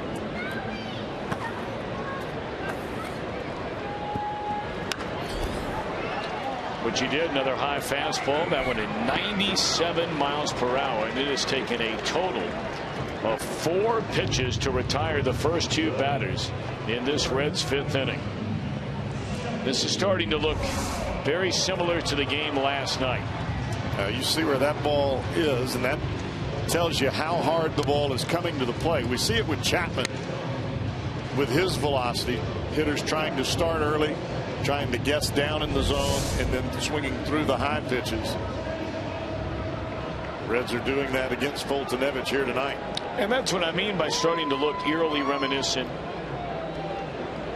to last night's game, because Shelby Miller was a guy you talked about who likes to elevate the fastball. He's throwing roughly the same velocity as Foltynewicz is throwing here tonight. 95. We'll ramp it up to 97. And challenging a lot of these very aggressive Reds hitters with high fastballs, and they look so good, but very little solid contact. Reds have 4 hits in a game tonight. They had 4 hits in a game last night. But you want your hitters to be aggressive on pitches in the strike zone. But that high fastball is so enticing. You're thinking fastball as a hitter. You begin your swing, and then all of a sudden that ball's up about a letter high, and it's too late. Because even if you make contact, it's like the ball that Bird hit. It's straight up in the air. Votto earlier pop up over there in foul territory to third. At that velocity, it's virtually impossible to get on top of it. 2-2 to Joey Votto. Try to run a fastball in. Too far in. 3 balls and 2 strikes. Frazier hoping for a chance on deck. Reds down a run as they bat here in the bottom of the 5th inning.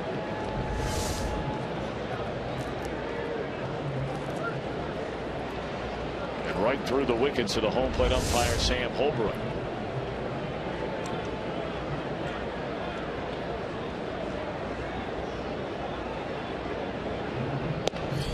There's ball 4 to Votto. Second time Joey has walked in the game tonight. The last time he did was in front of Todd Frazier in the 1st inning.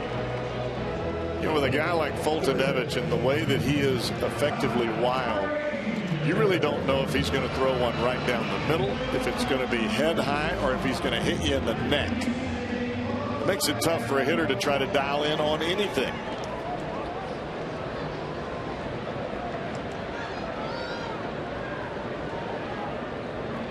Frazier launched his 11th home run of the season. It came in the opening inning. And then he drew a walk on 4 pitches his last time up.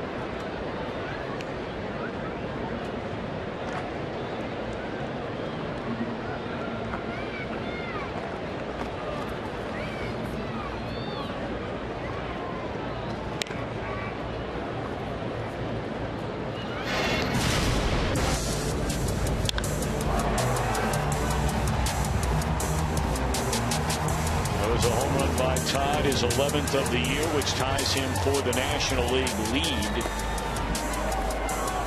with Bryce Harper. Harper and the Nationals went to town out in Arizona last night. Scored 10 runs in the first 2 innings. And that's generally a pretty good recipe for a win with Max Scherzer on the mound. I'd say so.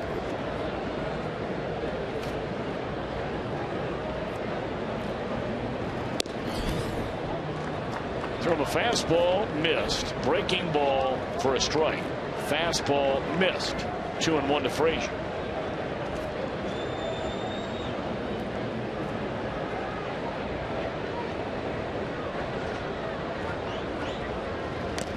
And came back with a fastball at 95 miles per hour.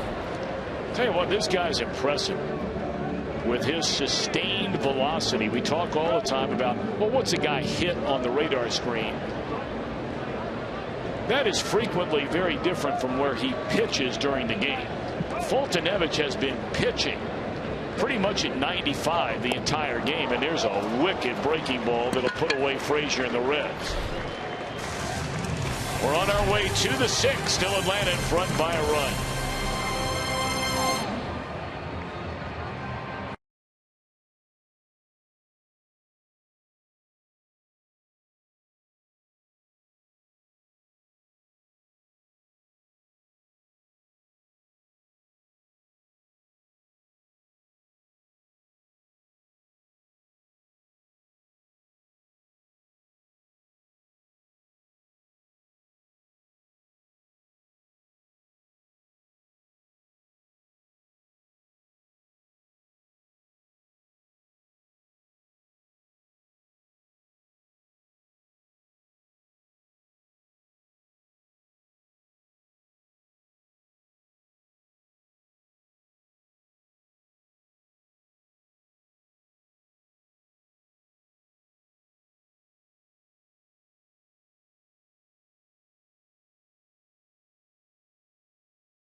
One of baseball's top prospects makes his major league debut, plus a hit king, you better believe it.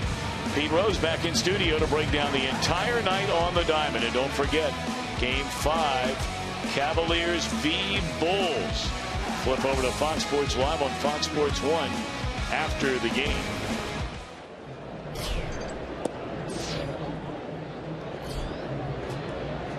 Reds down 3-2 as Atlanta bats here against DeSclafani in the top of the 6th inning.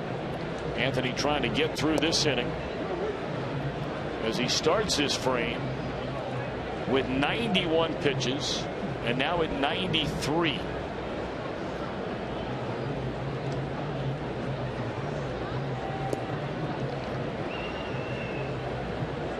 Peterson has had his way with Anthony so far tonight. A single to right, a double to right, has scored a run. And his double to right led off the 4th inning. And wound up scoring the go-ahead run. 3 balls and a strike.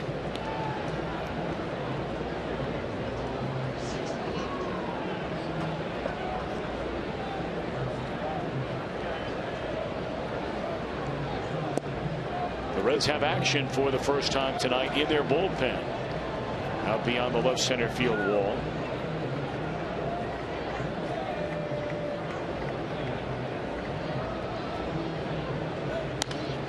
Swung on and fouled out of play. J.J. Hoover starts to loosen up for the Reds.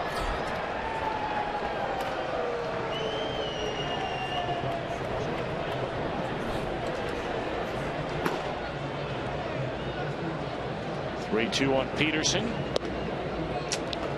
Walked him to begin the inning. That's 3 of them tonight for DeSclafani.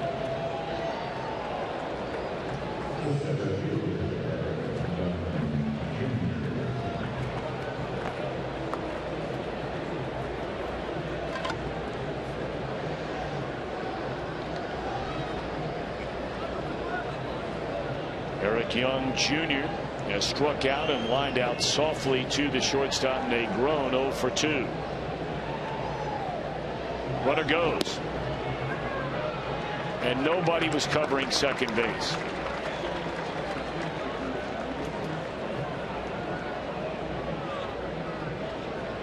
Looked like he had Brandon Phillips pulled around a little bit.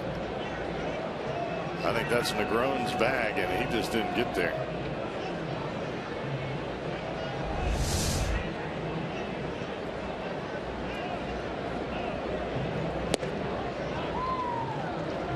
Reds are fortunate in that situation, Tom, that Pena didn't throw the ball into center field, because you're taught as a catcher to get the ball and fire to second base, and there will be somebody there. Well, there wasn't anyone there on that play.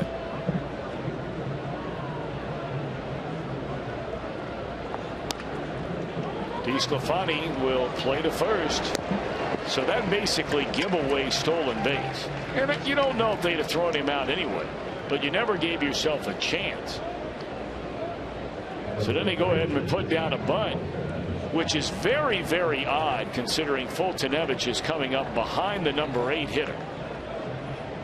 Well, the problem that we're starting to see is teams taking bases that they should not take on brain cramps defensively. We saw a runner steal third base off Chapman last night. That can't happen. And that there without someone covering second, that can't happen in the big leagues. Those are fundamental mistakes you just cannot allow.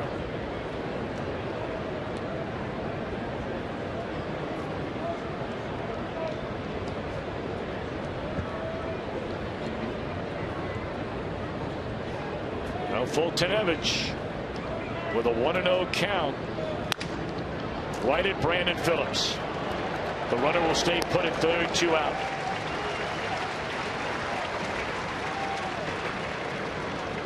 We invite you to take advantage of a great deal the Reds do from time to time. It's called the 4 for $48 ticket package. It runs Thursday through Sunday when the Giants are in town, thanks to Reach Savings Magazine. So for $48 you get 4 tickets and 4 Reds hats. That's just Thursday, Friday, Saturday, Sunday with the Giants in town here at Great American Ballpark.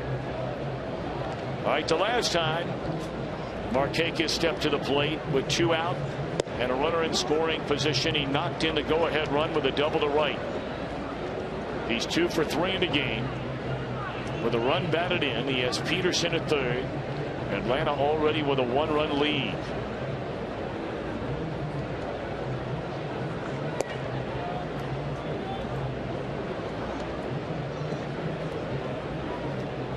This guy's a good hitter.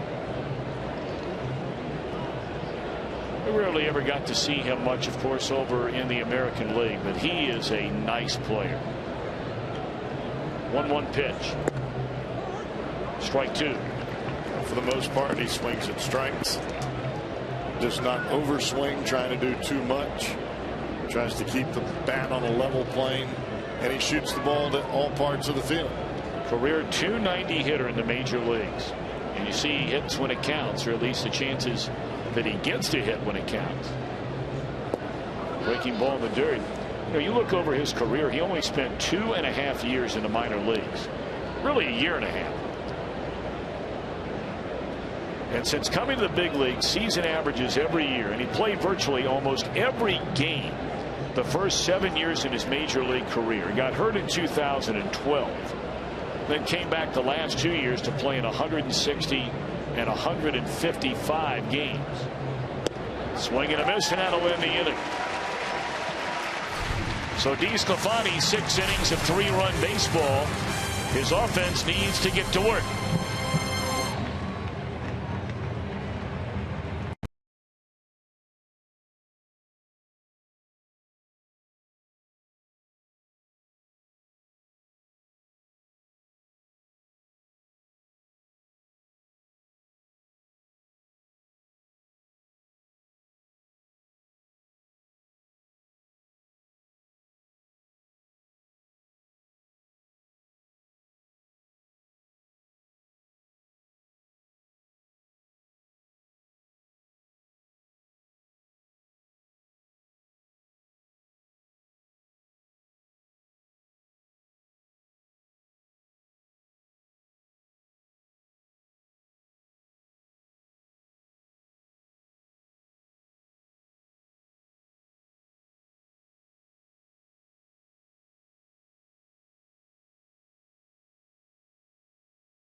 season begins with these Braves against the Miami Marlins.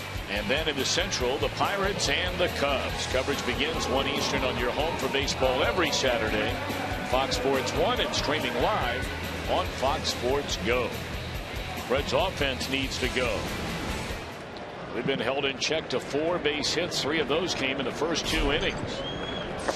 They have 1 hit over the last 3 against Fultonevich. I tell you, that breaking ball has really come together as this game has gone on for this Atlanta right-hander.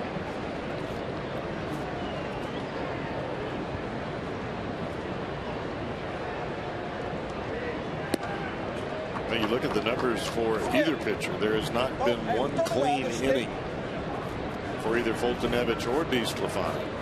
But both of these youngsters, 24 for DeSclafani years, Fultonevich 23 years old. I mean, they have just continued to battle and battle and battle and keep their teams in the ball game.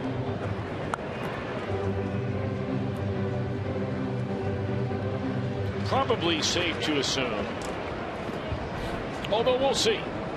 The DeSclafani's night is over. He's right at the 100 pitch mark through 6, and he's pitched under a lot of stress in this one.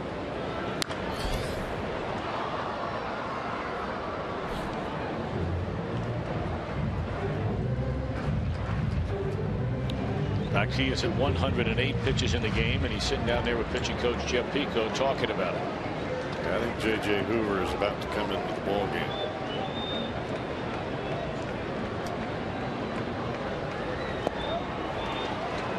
Swing and a miss, and that is 6 of them now in the game for Mr. Fultonevich.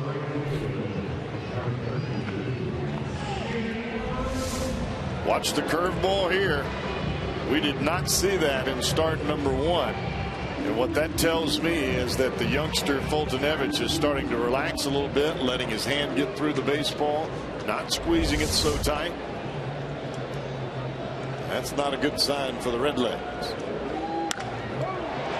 Well, after a pair of fly balls to center field tonight, Jay Bruce lines one in that direction. He has a 1-out single here in the 6th inning.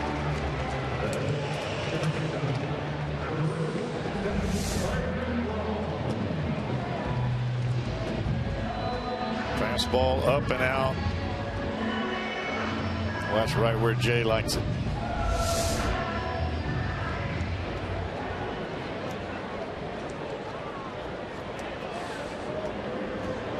They ground a single to center field in the 2nd inning for a base hit. He flied out to right in the 4th.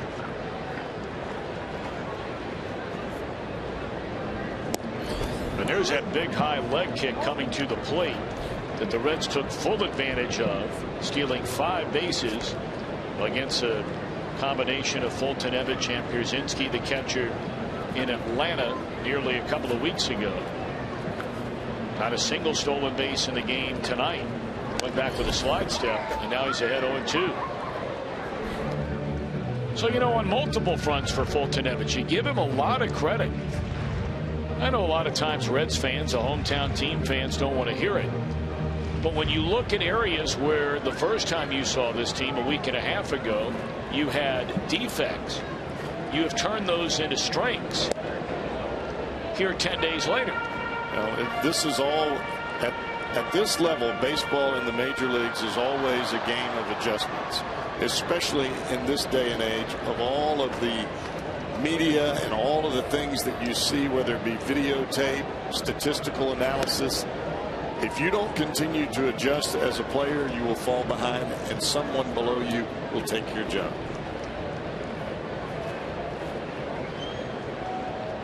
You know, the 2 areas where we have seen vast improvement in this young man is breaking ball that you pointed out a moment ago. I mean, he has thrown some unbelievable breaking balls in his game here tonight, especially as we've moved along into the game, and his ability to deny the Reds even the thought of trying to run. Well, they threw out Hamilton in the 1st inning. That was evidence of the fact that Fultonevich had made the adjustment with the slide step. Even without the strong arm of Pierzynski, they still got Billy Hamilton. Bruce got a late start, and he's out by a mile. I mean, there was no jump at all, and no lead at all. Don't know if that was a blown hit and run. But that had no chance. A second the ball left Fultonovich's hand. Yeah, Jay looked like he was leaning back towards the first base bag.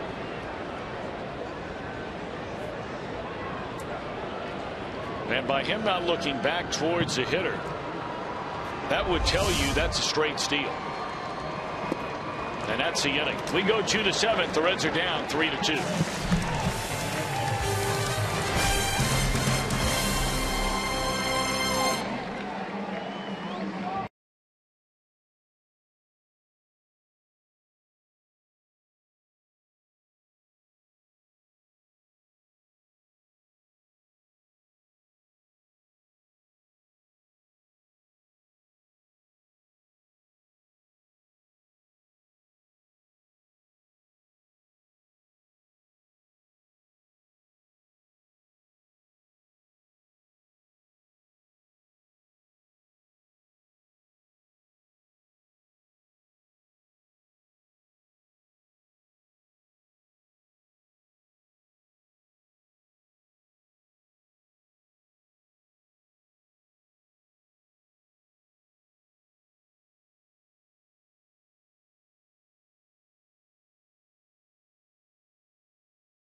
In the first inning on a 2-out 2-run home run by Todd Frazier, number 11th, which ties him for the National League lead in home runs. But that's all for the Reds in this one. Atlanta came up with a pair to tie the game in the 3rd inning. Freddie Freeman scored along with Simmons. A double by Johnson, a sac fly by Kayasco, and then it was Marquez in the 4th inning with a 2-out double down the right field line, plating Jace Peterson. And that's where we stand at the end of 6. 3 runs, 7 hits, 7 left for Atlanta. 2 runs, 5 hits, 5 left on base for the Reds. Fultonovich has struck out 7. DeSclafani, 6 innings of 3-run baseball, and now J.J. Hoover comes on.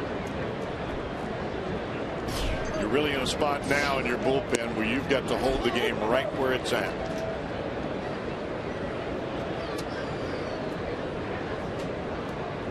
DeSclafani walked 3, giving up 7 hits, while Fanning 5 in 6 innings. So he hung in there tonight. I mean, as you mentioned, neither pitcher has had a 1-2-3 inning. Well, when you have a 23-year-old or a 24-year-old starter and you're trying to get him experience at the big league level, you just want him to battle. You don't want him to be scared. You don't want him to walk a bunch of guys. Just continue to keep your team in the game. DeSclafani did that. If the Reds had 6 runs on the board, we'd be talking about what a great start this was for DeSclafani. Fastball away, so after getting ahead 0-2 on Andrelton Simmons. Count is now even at 2-2. Freeman to follow, and then Kelly Johnson. Atlanta in front by a single digit here in the 7th. That was 94, and a big swing and a foul ball back by Simmons.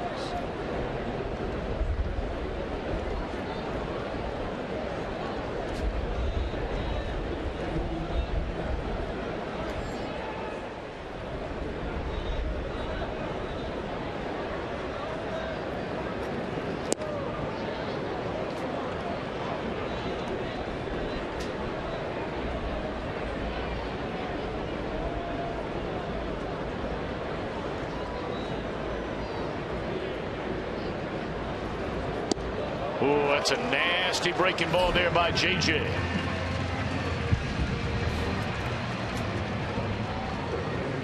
That pitch was going to be a strike, whether Simmons swings or not. Watch that front shoulder come up. Oh my goodness.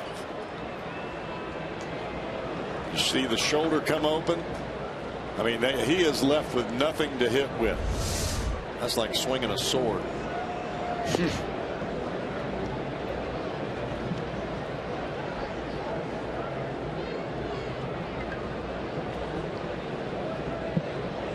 Freddie Freeman digging in. Breaking ball just off the outside corner, 2-0.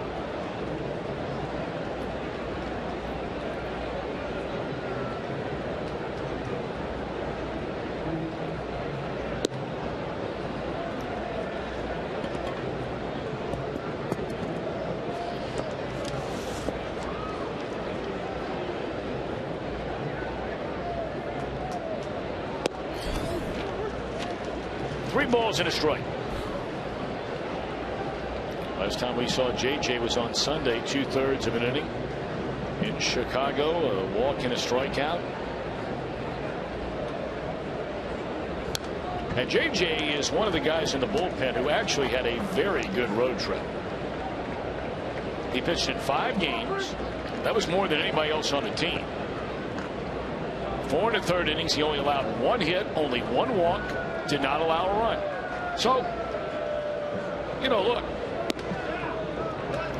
as he walks Freeman with 1 out here in the 7th, there are a lot of guys in that bullpen, in fact the overwhelming majority, that would love a do-over, or a golf term, a mulligan. But the bottom line is you don't get that in baseball.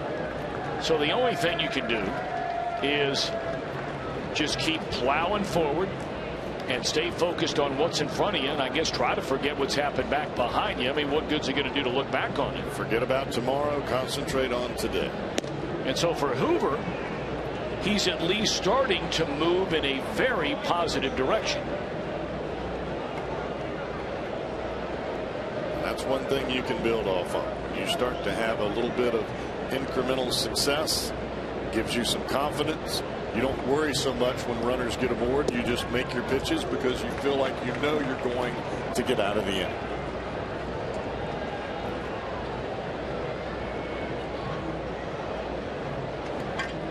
And that confidence in this game is paramount.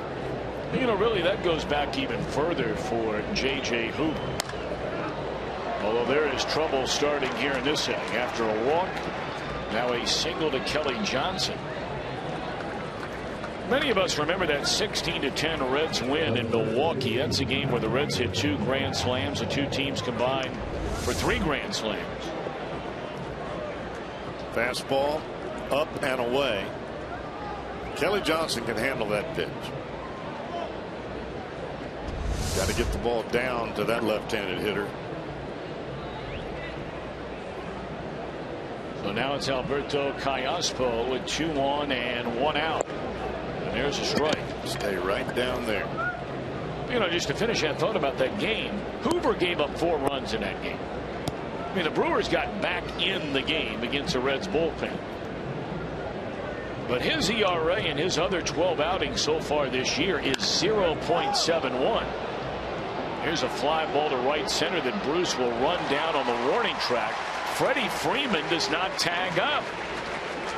He thought that ball might fall in, so he went about 1/3 of the way down the line and was unable to get back and then try to advance. 2 away in the inning.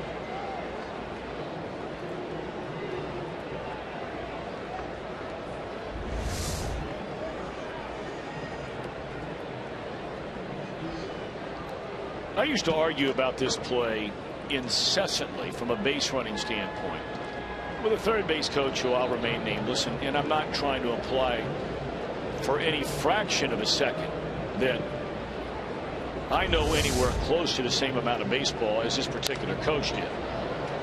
But you know, in the final analysis, looking at that entire play, I used to make the argument that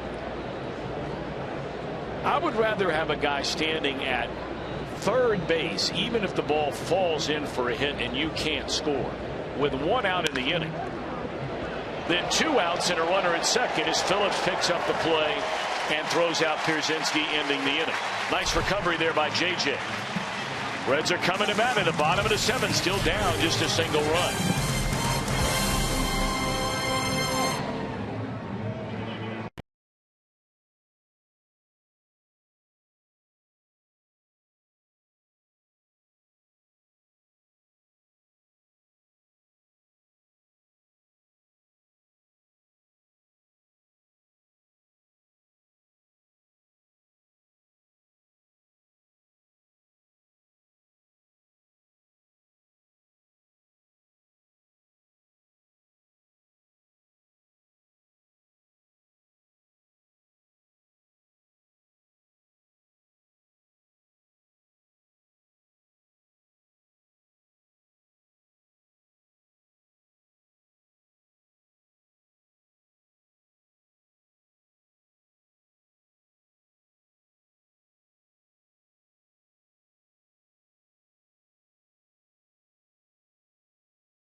Giants in town, part of our Super Saturdays, where the first 25,000 fans in attendance this Saturday receive a Johnny Bench Stars of the Queen City bobblehead.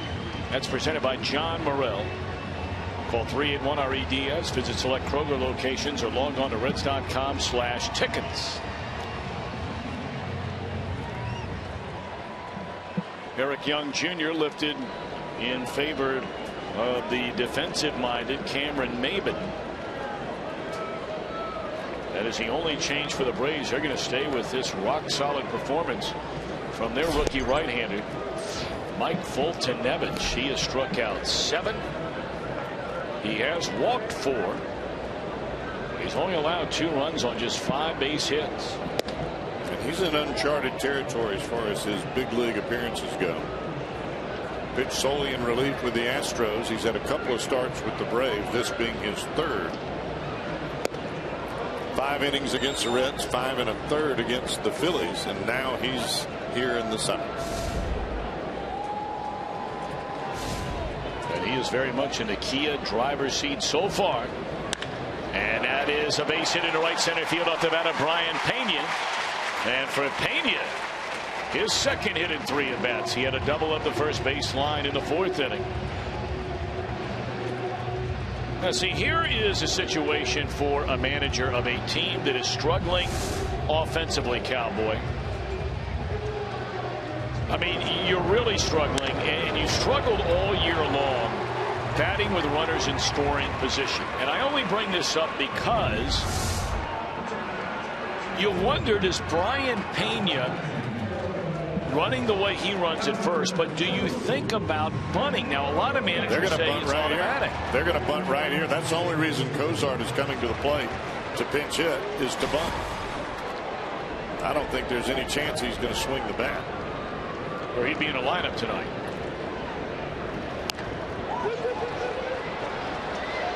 And he throws it into center field. Boy, the Reds got a huge break there.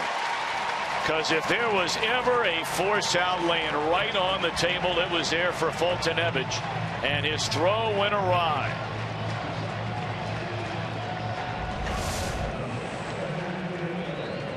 Foltynewicz did not know who was running at first. He tried to hurry the throw and just airmailed it into center field. Well, now the question becomes, we know they're going to ask Billy Hamilton to bunt. The question becomes, can Hamilton put down the sacrifice? And would you think about running at this point for Pena? There's a lot going on here, and it happens so fast down in that dugout for every manager in baseball.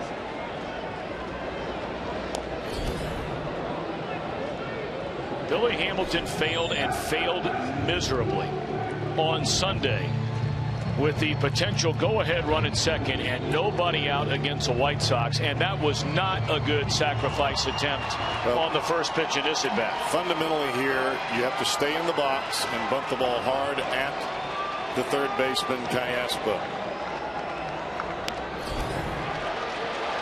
He will get it down. Well done, Billy Hamilton. So he will advance the runners. Peña to third. And Cozart to second base. And now it's up to Marlon Byrd.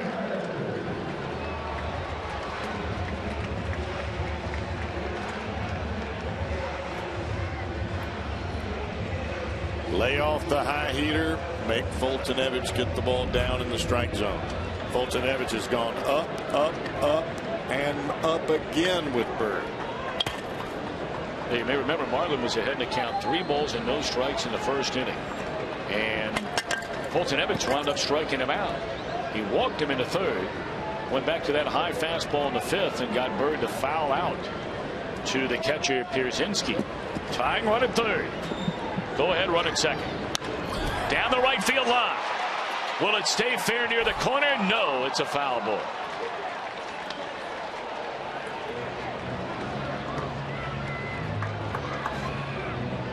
See, that's the thing for Byrd. When that ball's down in the strike zone, he's putting the bat to it. So you got to believe Foltynewicz, now that he's ahead 0-1, he's going to try to elevate.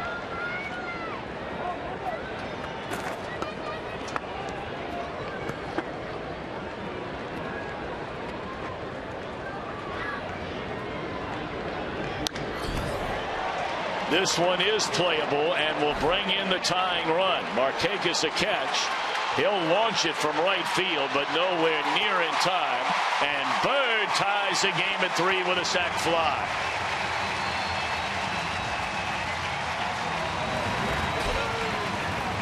Well, he made him get the ball down. The ball was down and away. Byrd didn't try to do too much with it, just makes contact and gets the run home.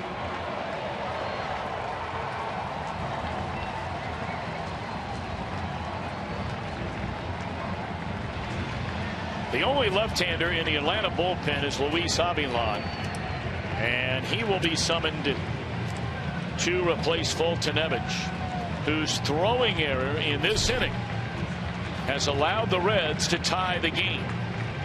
This will be our Skyline Chili call to the bullpen. Votto v. Avilan with a go-ahead run at third when we come back.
This bottom half of the 7th inning, Peña singled. Foltynewicz, a throwing error on a sacrifice bunt attempt by Cozart, allowing both runners to reach after a Hamilton sacrifice. Bird ties the game with a sac fly. And now Avilan against Votto with 2 outs and the go-ahead run at third here in the 7th inning. Ball 1. Votto this year 0 for 2 against Avilan. In his career, he is 1 for 3 and is also walked. Well, I can assure you, Freddie Gonzalez did not bring Luis Avilan into the ball game to walk Votto.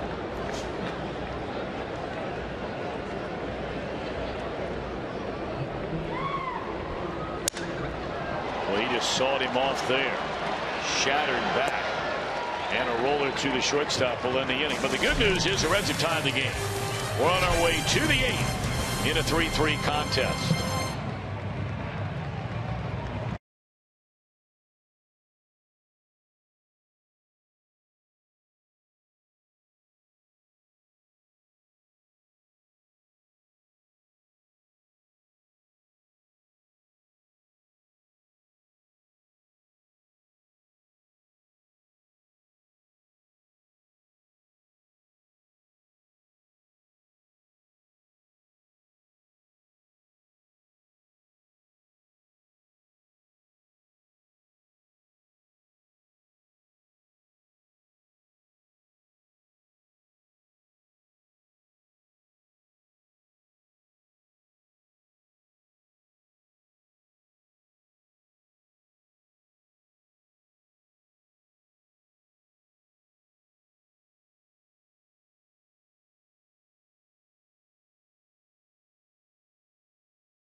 We're tied at 3 right now at Great American Ballpark. Win or lose, we'll put a capper on this one after every Reds game here on Fox Sports Ohio. It's Reds Live, the pregame edition. It's brought to you by Performance Kings Honda, the most expanded Reds highlights on the planet. And you'll hear from the manager before anyone else and much more. It's Reds Live, the postgame, coming up after this one. This is game 2 of a 3-game set, Reds and Braves. If you're just joining us, the Reds officially announced that Raisel Iglesias will come back to the big club from Louisville, and he will face Eric Stoltz tomorrow night in what will be the rubber game of a 3-game set, we hope. Reds Live at 6:30, the game to follow, as the Reds right now have 3 rookies in their rotation with the addition of Raisel Iglesias. All right, Jim Day, thank you, my friend. And here comes Jumbo. Boy, was he impressive here last night in a 1-2-3 8th inning. 3rd day in a row for Jumbo Diaz. Seems like Peterson has led off every inning in this game. It's the 3rd time he has led off an inning, and he's had a perfect night tonight. A single, a double, a run scored, a walk, and a stolen base.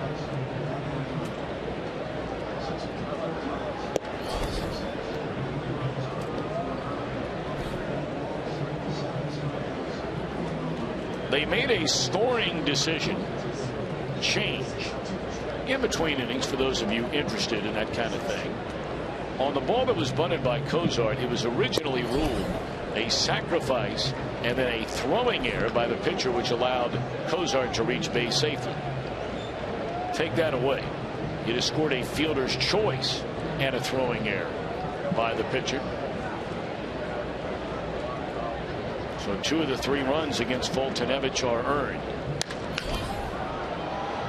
Down the left field line over near the stands is Marlon Byrd, and in foul ground he has it, 1 away.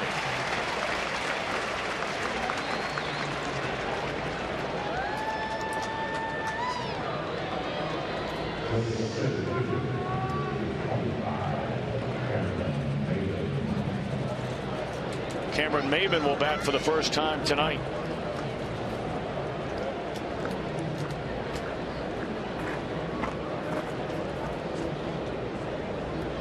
Naturally, Freddie Gonzalez did not double switch when he brought Avilan in the game to face Votto, because that was going to be the only batter that Avilan would face, or at least he was going to finish that inning sink or swim.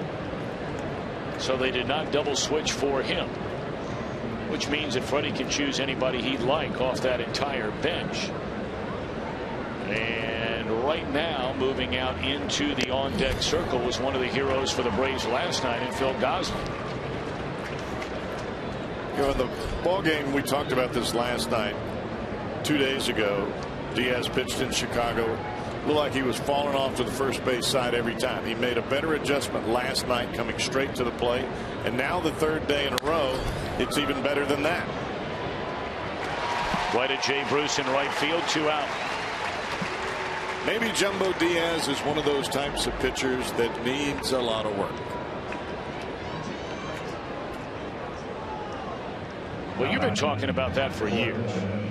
That you really believe for the majority of guys in the bullpen, not everybody, not the situational left-hander and everything, but for a lot of the guys, especially these power guys, they need some work. Burn me out, don't freeze me. Here's Gosselin. You may remember he came up in a tie game in the 9th inning against Aroldis Chapman last night. And he had the single into center field. Went to second on a single by Markakis, but then maybe the biggest play of the game is when he stole third. Now Chapman would strike out Andrelton Simmons for the second out of the inning. But because of the stolen base, he was 90 feet away, and a wild pitch by Chapman brought Gosselin home with a tie-breaking run in a 2-1 win. Good breaking ball there.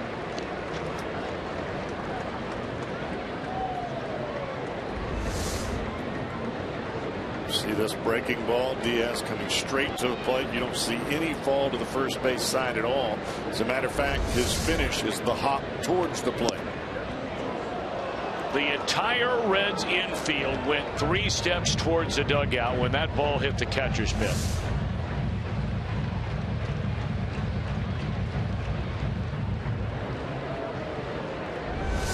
It was called a ball.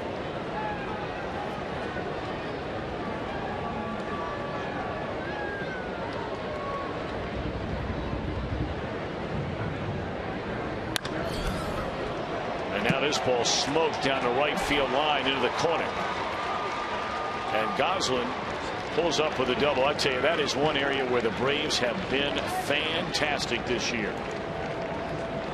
They lead the National League, ranked 3rd in the major leagues, with a pinch hit batting average of .315 on the year. They have the 2nd most pinch hits in Major League Baseball. Gosselin can definitely hit a fastball. We saw it in the at-bat against Chapman last night. We saw it in Atlanta, and we see it again here on the 98-mile-an-hour heater. Even though that ball was up, Gosselin stayed on top of it, just drove it the other way. And that was a 2-strike swing. Actually, that was a 3-strike swing. Right. Now Pico wanting to talk things over with Jumbo. You have the left-handed batting Markakis with a base open here. You have the right-handed batting Andrelton Simmons standing in the on-deck circle. Well, the problem that you have here, if you're Brian Price and Jeff Pico, let's say you pitch around Markakis, or let's say you intentionally walk Markakis to face the right-hander Andrelton Simmons. If something happens that you walk Andrelton Simmons because you can't get the ball over the plate, then you've got Freddie Freeman looming, and you don't want that. So if you roll the dice, you better make sure what you're rolling.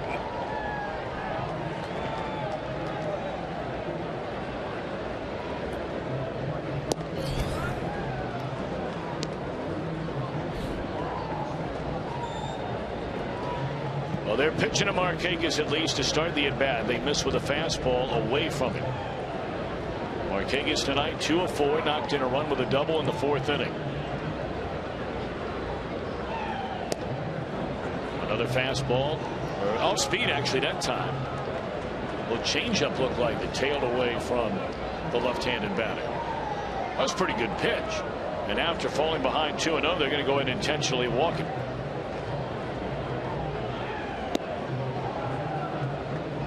Now you see if Markakis will go after a pitch running off the plate. Didn't do it. Now here's the situation I was talking about before. You've got Andrelton Simmons at the plate, and you got to get him out. As I sure don't want to pitch to Freddie Freeman with the bases loaded and the game on the line. Jumbo Diaz did not face Andrelton Simmons during his 1-2-3 8th inning last night.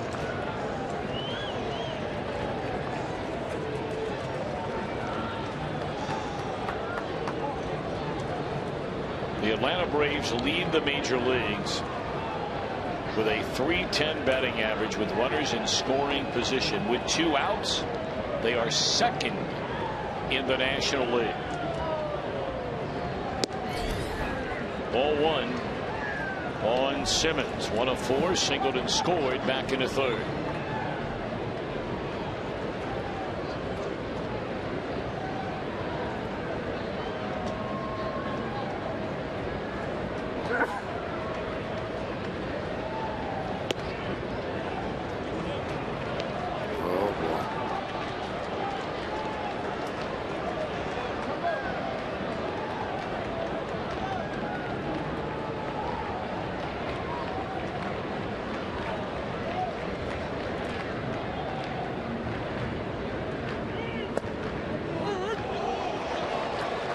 Pretty good pitch right there.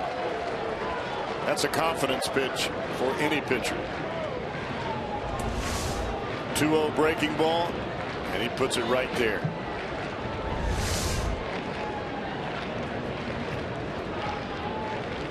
Two and one on Simmons. Runners at first and second base. Breaking ball, a roller Tune grown. That'll do it. Great comeback. So Jumbo takes care of business in the 8th. Frazier, Phillips, and Bruce coming up in the bottom of the inning. We're tied at 3.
Baseball on Fox Sports Ohio. Brought to you by your local Toyota dealers. Proud sponsor of the Cincinnati Reds. Beautiful night. Good ball game. We're tied at 3. Reds Weekly comes your way tomorrow night. Pete Rose will weigh in on why pitchers need to be able to throw inside. We'll go to Arizona and meet some happy campers. former Reds who have found a calling in the desert.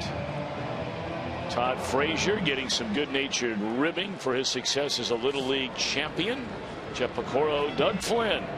Wednesday, tomorrow, 6 o'clock, right here on Fox Sports Ohio. I like that pitching inside with Pete Rose now. Todd Frazier, a swing and a miss. Braves go to their bullpen. We saw him come on to close the game here last night.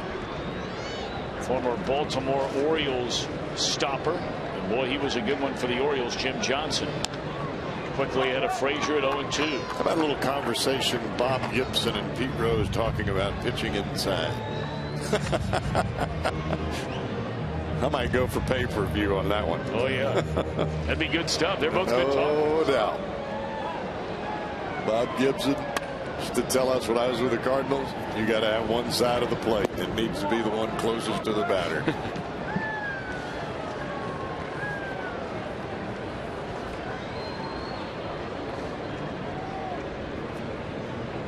Ball and 2 strikes to Frazier, leading off the Reds' 8th inning. Straight up in the air, should be out number 1. Markakis coming a long way in to get it. He's probably looking at the second baseman saying, where were you? Well, Jace Peterson gave up on the ball, and Markakis had to kick it into high gear. Well, this is interesting here. Brandon Phillips is being taken down for a pinch hitter. Skip Schumacher. Wonder if, well, I mean, something had to happen to Brandon Phillips, because there is no way in the world that anybody on this Reds team is going to pinch hit for Brandon Phillips. No. Now, no one is tighter with Brandon Phillips, and for that matter, so many of these Reds and Jim Day. Tapper to Peterson, who throws out Schumacher, and just like that, the first 2 retired by Johnson. And Jim Day will be all over this story if he's able to get the information. I mean, there's only so much Jim can do standing down there in the corner of the Reds dugout. He's not privy to walking inside the dugout.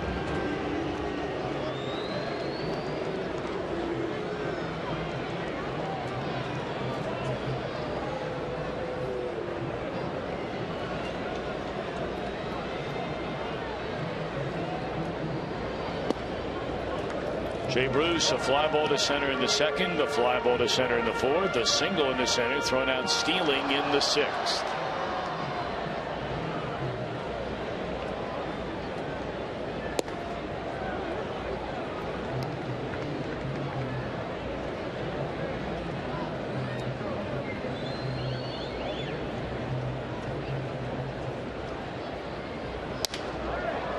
Broke his bat.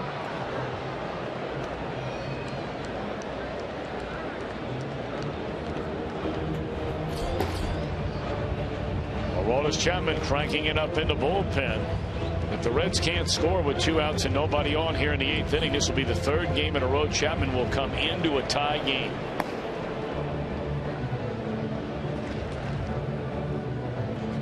Unfortunately for Chapman and Brian Price and the Reds, the last 2 days he's come on in a tie game and suffered defeats.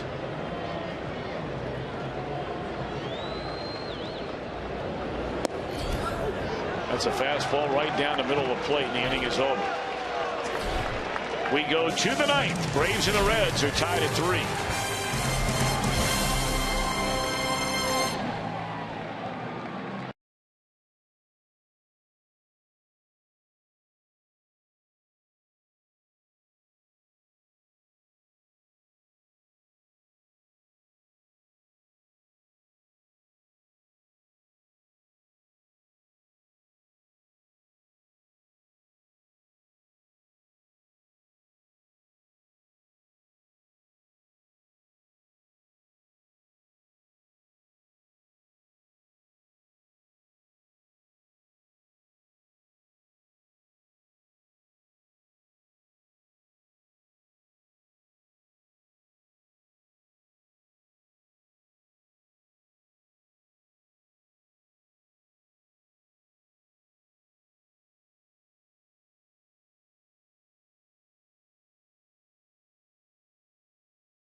Braves. Reds have 3 runs, 6 hits, 6 men left.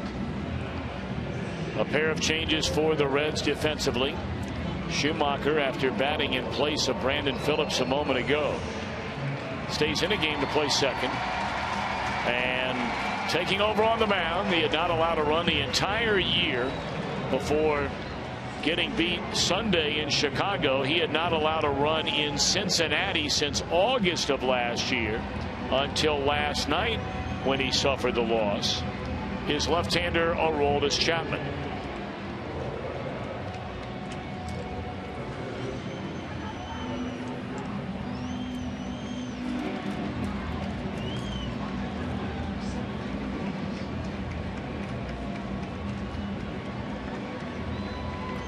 Congratulations on an incredible performance tonight from the Cleveland Cavaliers, playing with an injured Kyrie Irving, who scores 25 points despite his injuries tonight.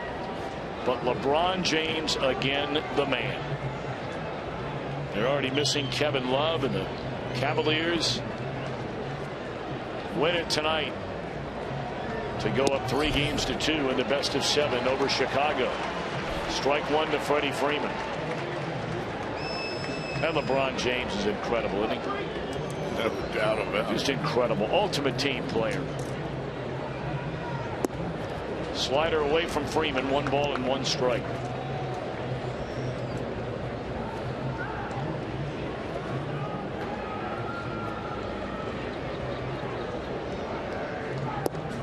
Slider in there for strike 2. And Freeman having something to say about it to Sam Holbrook. Probably saying, boy, that was nasty.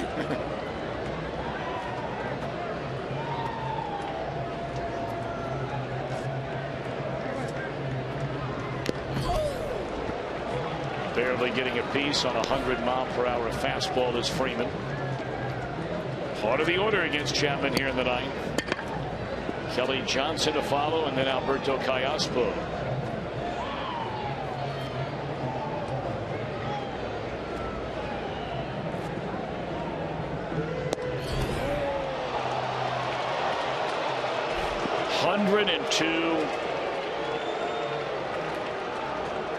It looked like it was right on the black. Nope.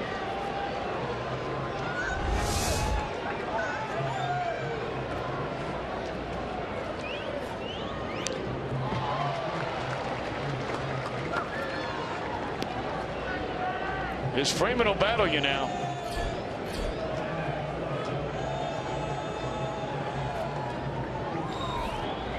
Seventh pitch coming up in this at bat to start off the 9th inning in a 3-3 game.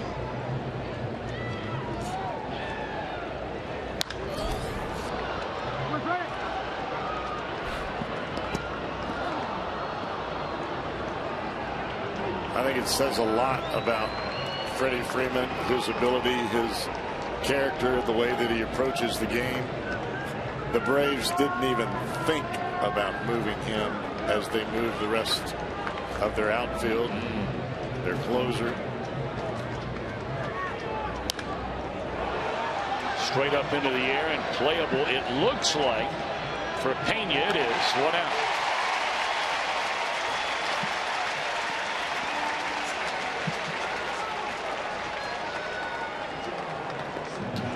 Let's check in downstairs with Jim Day. Jimbo?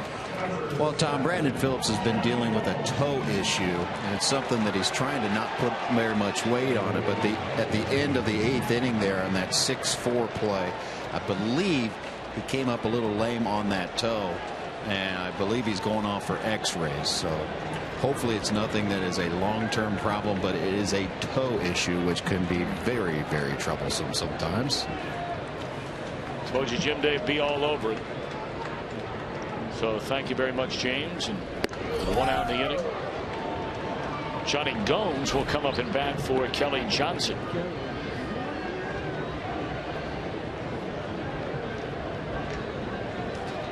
Johnny only thinking about one thing right here. Swing hard, finish high. 2-0.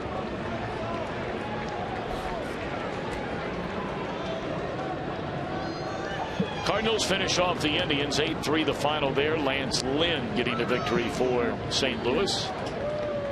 Milwaukee and the White Sox tied at 2 in the 6th. Cubs Mets scoreless in the 6th. And the Pirates are 3 outs away from back-to-back wins in Philadelphia, leading 7-2.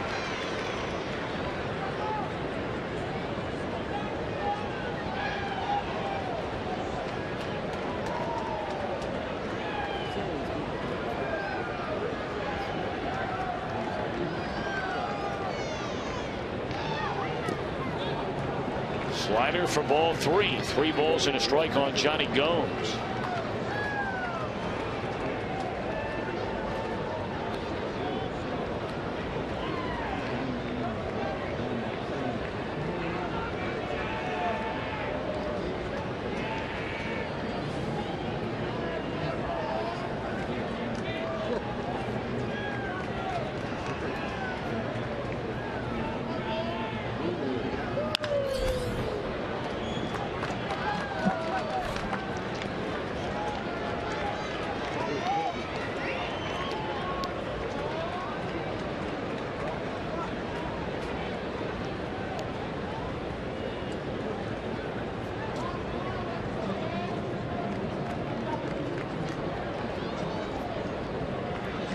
Three and 2 on Johnny Gomes. And that's a 1-out walk.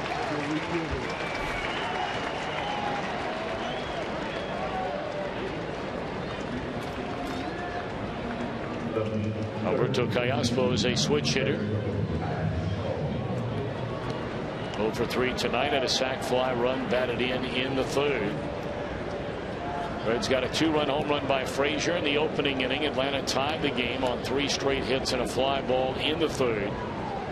Took the lead on doubles by Peterson and Markakis in the 4th until the Reds tied it, thanks in large part to a throwing error by the starting pitcher Mike Foltynewicz on a bunt attempt from Skozai.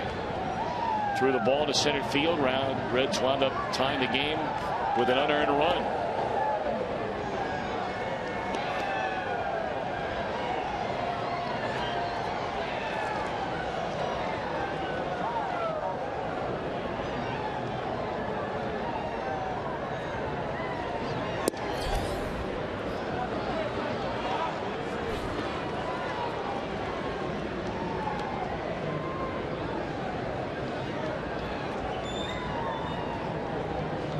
Jeff missing on these last 2 batters down and in to right-handed hitters.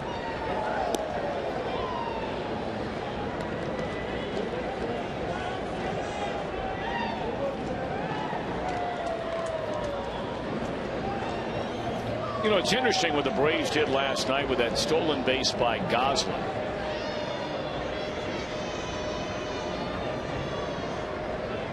And clearly it's gotten into the head of Chapman a little bit here tonight, as that one's in foul territory for Votto, and that's out number 2. He's paying a lot of attention to Johnny Gomes, and under normal circumstances no one would look over at Johnny Gomes taking a lead at first, but you've planted the seed. The Braves as a team, and really you could understand why every team in baseball would at least consider it. Chapman is the hardest pitcher on the planet to hit. It is rare, although it happened 2 days ago, where you will get 3 hits in an inning off Aroldis Chapman. 2 hits in an inning is rare against Aroldis Chapman. So if you get somebody on, why not run? And it's not as though Chapman is taking a slide step. He's got a big leg kick. I think the Reds have just kind of made a point to say, hey, you got to keep him close. Bird in to get it, and that'll take care of business in the 9th. All right, let's see if they can get Chapman a win. After a scoreless top of the 9th, we're tied at 3.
thrower, brought to you by Cholula Hot Sauce, even on a third day in a row.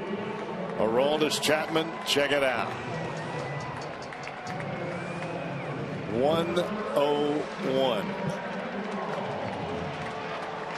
You know, I used to take that Highway 101 to the ballpark every day out in San Francisco. Has special meaning to me. I never thought I'd see a pitcher hit it on the radar gun, though. My goodness. That's just liquid nitro. All right, so now we're going to look at the Atlanta closer. Saw him a lot as a Pirates closer in Jason Grilli.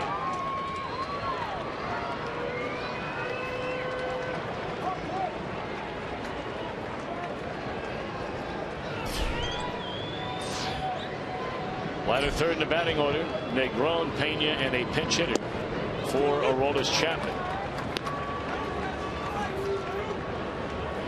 Gomes will remain in the game after batting for Kelly Johnson and play left field.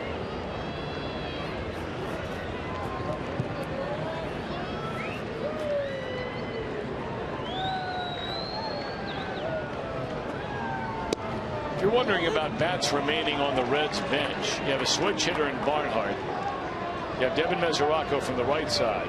Brennan Bosch from the left side. Mesoraco right now with a helmet on, bat in hand.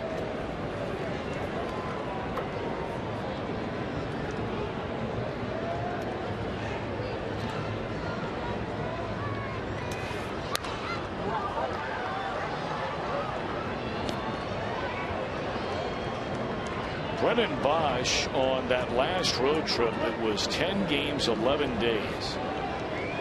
Had one start on the trip and a total of 9 at bats. 4 of those as a pinch hitter.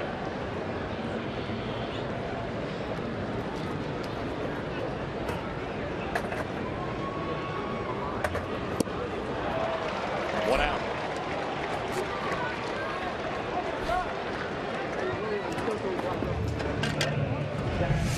Well placed slider after 3 consecutive fastballs. And he gets Negron to chase it well off the plate.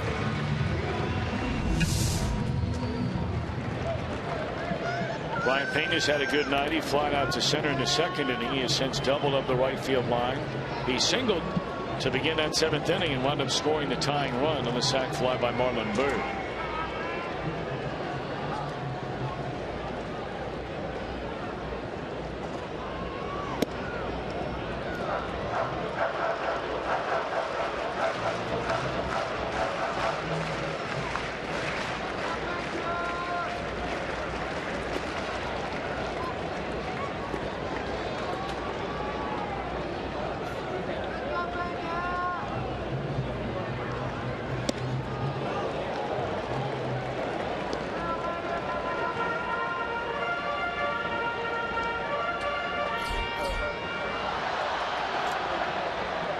It is Mesoraco for the time being in the on-deck circle. Of course, Devin had a couple of starts as he designated hitter in Chicago over the weekend. Went 2 out of 6, including a triple to knock in a run. And the Reds have continued to stay with Mesoraco on the active roster. He has not played in the field since starting on May the 11th, over a month ago. And those starts in Chicago. April 11th. I'm sorry, April 11th. Those starts in Chicago, as we mentioned, as a DH.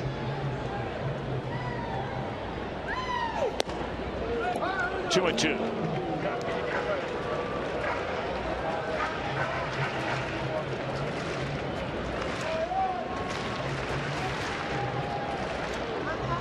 Well, the hope of using Mesoraco in this kind of situation is he can bring you a run with one swing of the bat.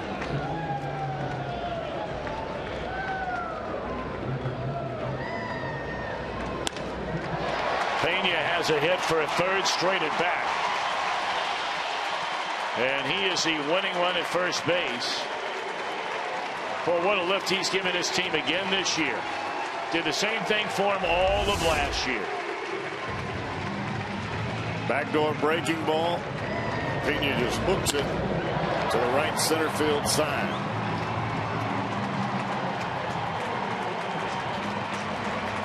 Tell you what, the big fella can hit from the left side. Yep. He will be taken down for a pinch runner. Michael Lorenzen. Michael Lorenzen.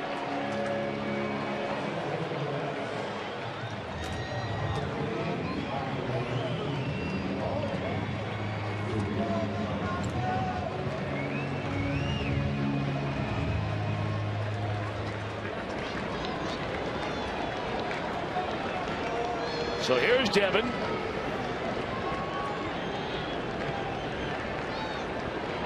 Overall on the road trip went 2 out of 12. Both of his hits came in starts as a DH. And that one ripped down the left field line into the corner. Lorenzen streaking towards third. They are going to wave him around. Here come no throw. The Reds win.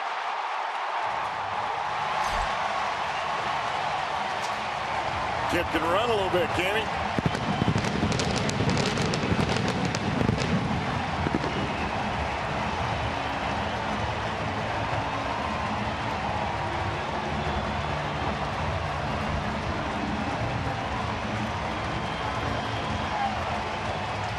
Tom, that's got to be a huge feeling for Mesoraco to be able to pick up that kind of hit in that kind of fashion, especially after having to sit and watch as much as he had.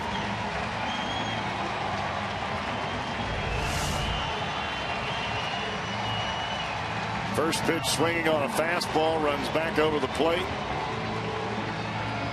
Tell you, I didn't know Michael Lorenzen could run like that. Former center fielder, he run like the wind. And there was no debate by Jim Riggleman. As soon as he saw Lorenzen, and there you see him running, as soon as he saw him streaking after the turn at second base, he said, come on. And the ball was bobbled by Andrelton Simmons, a cutoff man. And Mesoraco delivers a game winner for the Redlegs tonight. Let's go downstairs immediately to Jeff Piccolo. Thank you very much, Tom. Devin, boy, that has to be the best feeling in the world, doesn't it? Especially with all you've been through this last month. Definitely. You know, that's why you play the game. I haven't been able to get out there and help. I'm just thankful that I was able to get in there and do something. You get a long history with Grilli. You've seen him a lot. You know he throws hard. First pitch fastball looked like it leaked over the plate a little bit. Well, yeah, Jason comes right after you. And I knew that I had to be ready right when I got into the box. So he put one somewhere over the plate that I was able to put the barrel on. You know, how tough has this been for you? Having to sit and you know, you got a couple starts with the DH, but not being able to play regularly and to try to come off the bench, something that you've never really done in your career. Yeah, I haven't. You know, whenever I haven't been an everyday player, I haven't had a ton of success. And you know, for me to jump into this role, it's definitely been a challenge. And I just feel like you know, talking with Skip Schumacher, somebody who's done it a while. You know, I've been able to find a good routine and find a good way to prepare myself for maybe the one at bat. And I'm just very thankful that I could have helped the guys out. American League City's coming up on this next road trip. So excited about that you're going to get a chance again? Yeah, definitely. I think that, you know, I want to be behind the plate, but DHing is the closest thing. I think we're getting closer to, you know, hopefully being able to get back there behind the plate. But, you know, I'm glad that these DH opportunities have come at this time. So, you know, hopefully it'll all work out. So finally there is a light at the end of the tunnel, huh? Yeah, I think so. I think that we're definitely doing a lot of stuff to improve it. You know, everybody here is working hard to get me back out there. And, you know, whenever that is, I just hope that I can get in there and be healthy enough to help these guys out. Well, congratulations on a big hit tonight. Thank you. Thank you. Devin Mesoraco. Tom, Jeff, back up to you. Thank you very much, Devin. Thank you very much. What an outstanding young man he is. It's nice to see him have a nice shining moment here. And as promised earlier in the game, our Miller Time moment brought to you by Miller Lite. What else would it be? After the single by Pena, his third hit of the game, Michael Lorenzen running for him and running first to second to third, sliding in with a game-winning run. How about that? What a night for Pena. He started the rally which tied the game in the 7th. He helped tie it up, then scored the tying run and propelled the Reds to winning it with a 1-out base hit in the bottom of the 9th. Reds win. Reds Live coming up next.